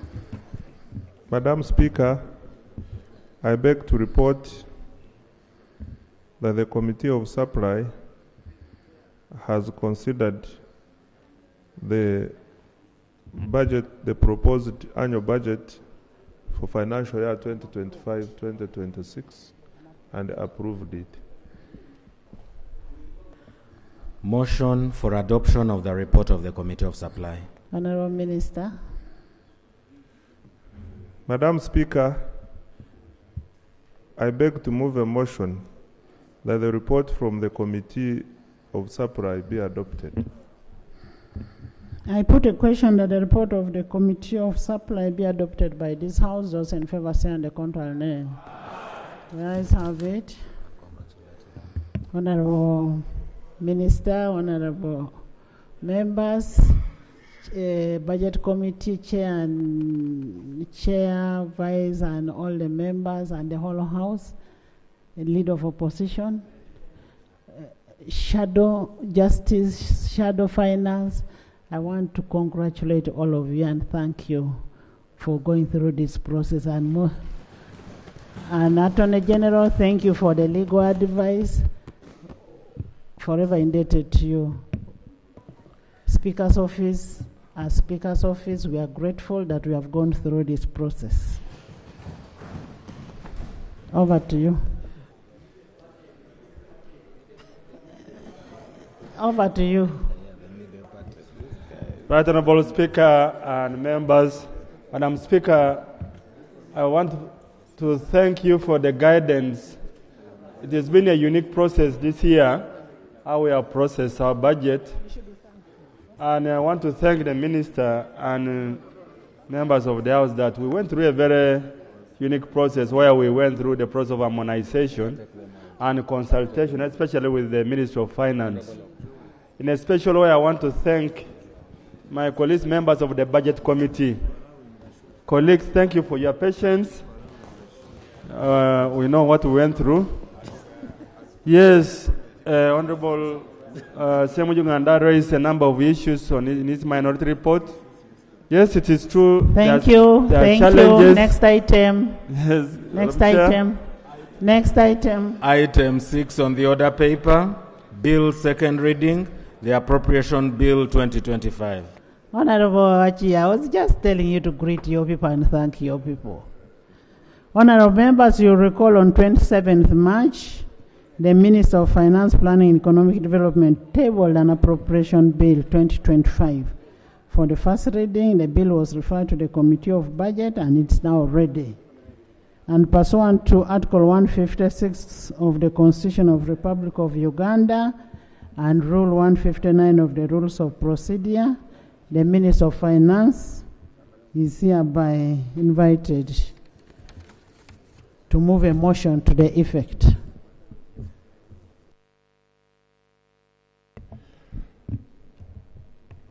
Madam Speaker, I beg to move that the appropriations bill, I beg to move that the appropriation bill 2025 be read for the second time.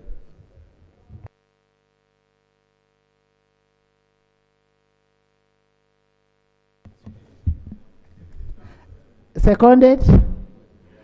Appropriation bill seconded by Ekanya, by Kavanda. Ekanya.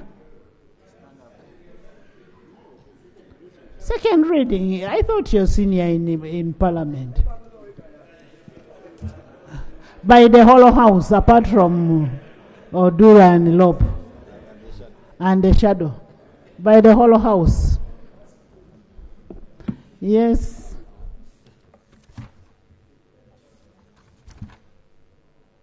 Madam Speaker, the object of this bill is to provide for authorization of public expenditure from the consolidated fund of a sum of 40,749,425,441,000 shillings only to meet the expenditure for financial year ending 30th June 2026 and to appropriate the surprise granted.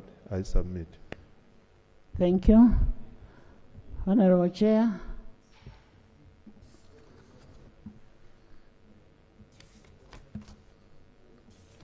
Honorable members, what we are doing now, we are only basically putting what we have passed into a bill. That is an appropriation bill. And basically that is that. And I will put a question that the appropriation bill 2025 be read the second time. Those in favor say on the contrary nay. The ayes have it. The appropriation bill 2025, bills committee stage.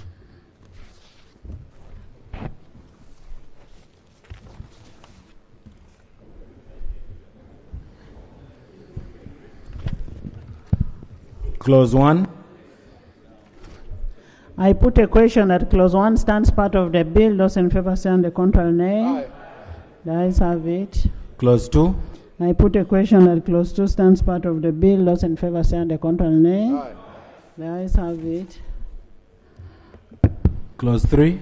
I put a question that clause 3 stands part of the bill. Those in favor say on the contrary nay. Aye. The ayes have it. Clause 4. I put a question that clause 4 stands part of the bill. Those in favor say the contrary nay. Aye. The ayes have it. Schedule.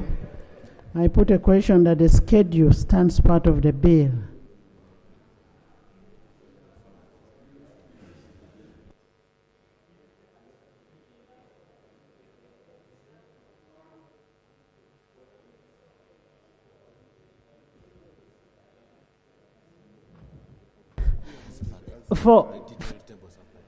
For clarity, the schedule is as per what we have just supplied.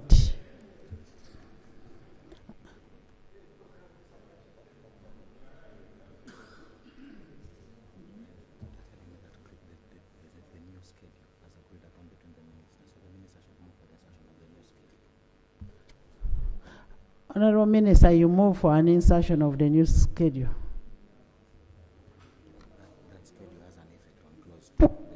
Okay.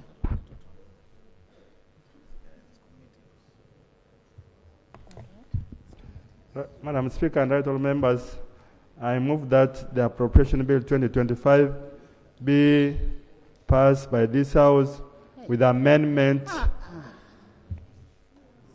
schedules. That yes,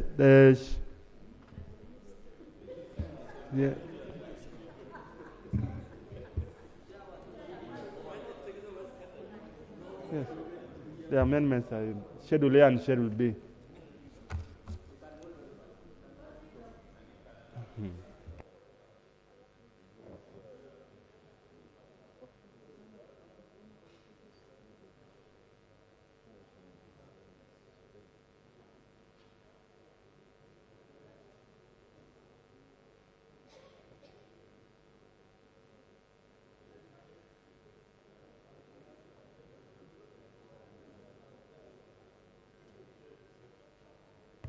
Madam Speaker, I move that the schedules in the Appropriation Bill 2025 be replaced by Supply Schedule A on recurrent budget estimates as we have just passed, and Supply Schedule B on development expenditure for appropriation for 2025-26 as we have just passed. I beg to move. And the grand total, which has an effect on clause 2, which will be handled.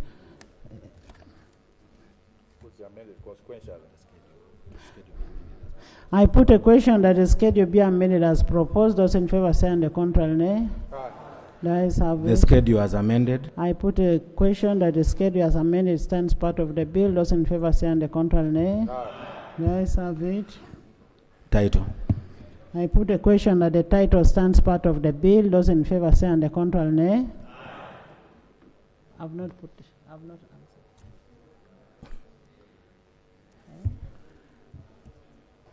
The title doesn't have to change. The title doesn't have to change. Appropriation Act. Appropriation Act.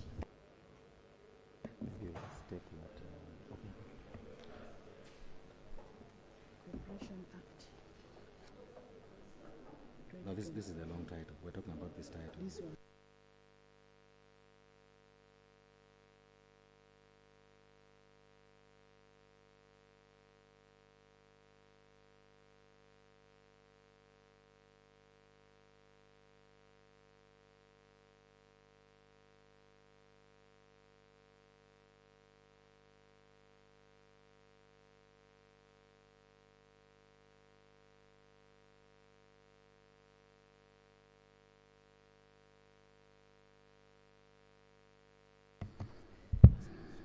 Honorable members, the title, the long title, has also changed to reflect the total amount that has been passed, with a corresponding effect on clause 2. Madam Chair. That will be done on drafting. Madam Chair, I want to propose that the long title of the bill, which states the figure for appropriation, be amended to reflect the figure in the supply schedule. Thank you. I put a question with a corresponding effect on clause 2. That one is consequential. I put a question that the title be amended as proposed by the Minister of Finance. Those in favor say and the contrary nay. The ayes have it. Motion for resumption of the House. Madam Chair, I beg to move. Question on the proposal. The title as amended. I put a question that the title as amended stands part of the bill. Those in favor say and the contrary nay. The ayes have it. Motion for resumption of the House. Honorable Minister. Madam Chair, I beg to move a motion for resumption of the House, and the Committee of the Whole House reports thereto. I put a question that the House resumes and the Committee of the Whole House reports thereto. Those in favor say and the contrary nay. The ayes have it.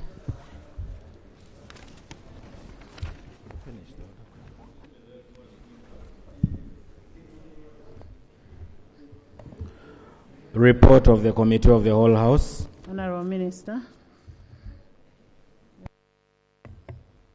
Right Honorable Speaker, I beg to report that the Committee of the Whole House has considered the bill entitled the Appropriation Bill 2025 and passed it with amendments. Motion for adoption of the report of the Committee of the Whole House. Madam Speaker, I beg to move a motion that the report from the Committee of the Whole House be adopted. I put a question that the report of the Committee of the Whole House be adopted by this House. Those in favor say the contrary. The ayes have it. Bill's third reading, the Appropriation Bill 2025. Honorable Minister. Right Honorable Speaker and colleagues, I beg to move that the Appropriation Bill 2025 be read for the third time and do pass. I put a question that the Appropriation Bill 2025 be read the third time and do pass. Those in favor say the contrary. The ayes have it. A bill for an act titled the Appropriation Act 2025. Title settled and the bill passed.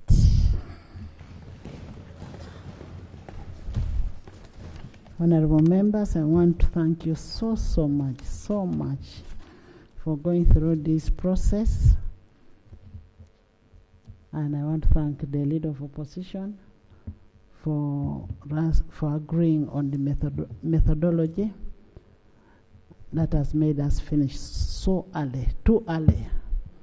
And too early because we would have finished at midnight. And I want to thank everybody who has participated, Jonah, Semju, all the members here, and most especially Honorable Musasisi for giving all his time for this process. We want to thank you so much. We want to thank you so much, and the Committee of Budget, all sectoral committees. We want to thank you for this. And may the good Lord bless all of you.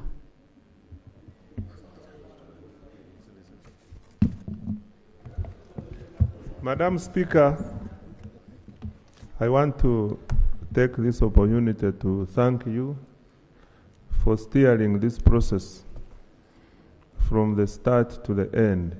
Colleagues join me in appreciating the Speaker for steering us very well in this process. Madam Speaker,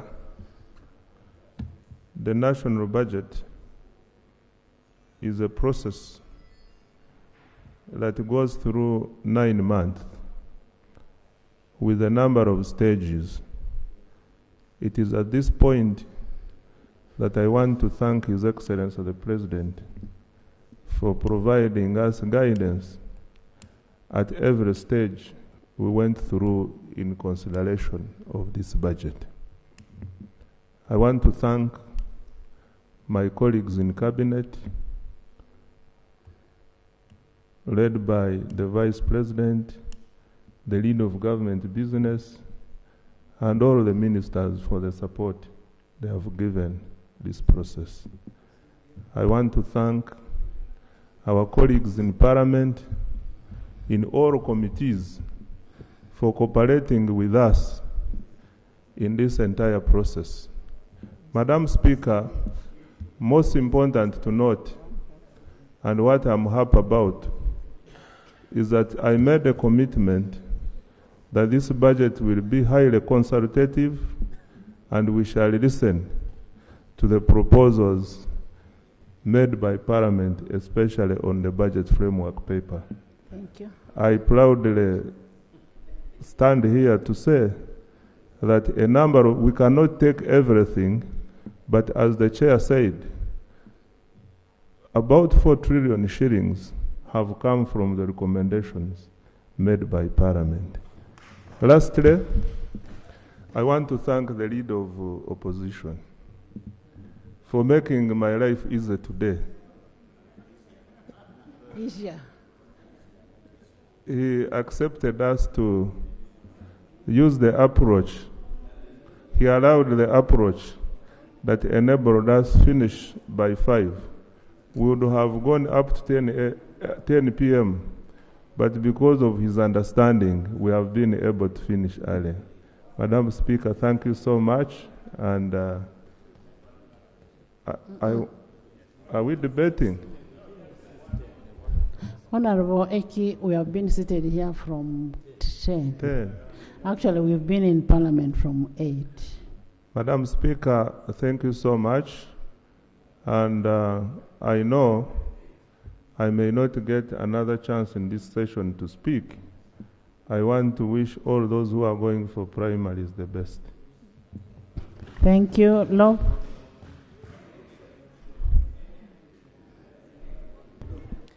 Right, Honourable Speaker, as it has happened, the majority have had their way, but the minority have had their say. And for me, that's very important. So I want to appreciate colleagues on this end, that we have had our say, we have pushed through our thoughts. They may not have carried the day, but they have been heard. And the people of Uganda have had the alternatives that we did push through. My hope is that this document, after all the packaging and all of that has been done, will be readily available to all members of Parliament and to the public out there, so that they can follow to see what in specificity this budget gets to look like, and so that they can join us in holding government accountable. That's important. Now, for us, the budget that's been passed is not one we agree with, but it's what has been passed, and we are going to use it to hold government accountable. So no one should say, but you didn't agree to these figures, you didn't agree to, well, it's what has been passed, even without objecting. So let it be available such that we can, with specificity, every step of the way, keep holding you accountable, so that the promises that have been made to the people of Uganda, however few, they can demand for each and every one of them. Thank you. Honorable members, I really want to thank you people. Honorable Musa Sisi, there's something Honorable Dr. Yume raised. It's a very pertinent issue for this government. The 5 billion, let's go back and look for that 5 billion and give for the organ transplant. We passed that law. It's something that is crucial. Very, very important. Instead of our people going to India, we would actually handle our people here. Let's go back and see what can be done for that. It doesn't have to come from this budget, but we will always get a way. Since we have the will, we will always have a way to that. It is also our prayer, Attorney General, that the tax bills and appropriation bill be assented to before we go for State of Nation address, before 5th. So I wish you could actually make a follow-up on the tax bills and the appropriation. And finally, before I adjourn, I also want, somebody was thanking General MK. The shadow finance was thanking MK. But we want to thank security personnel for giving us an enabling environment. I adjourned the House to Tuesday at 2.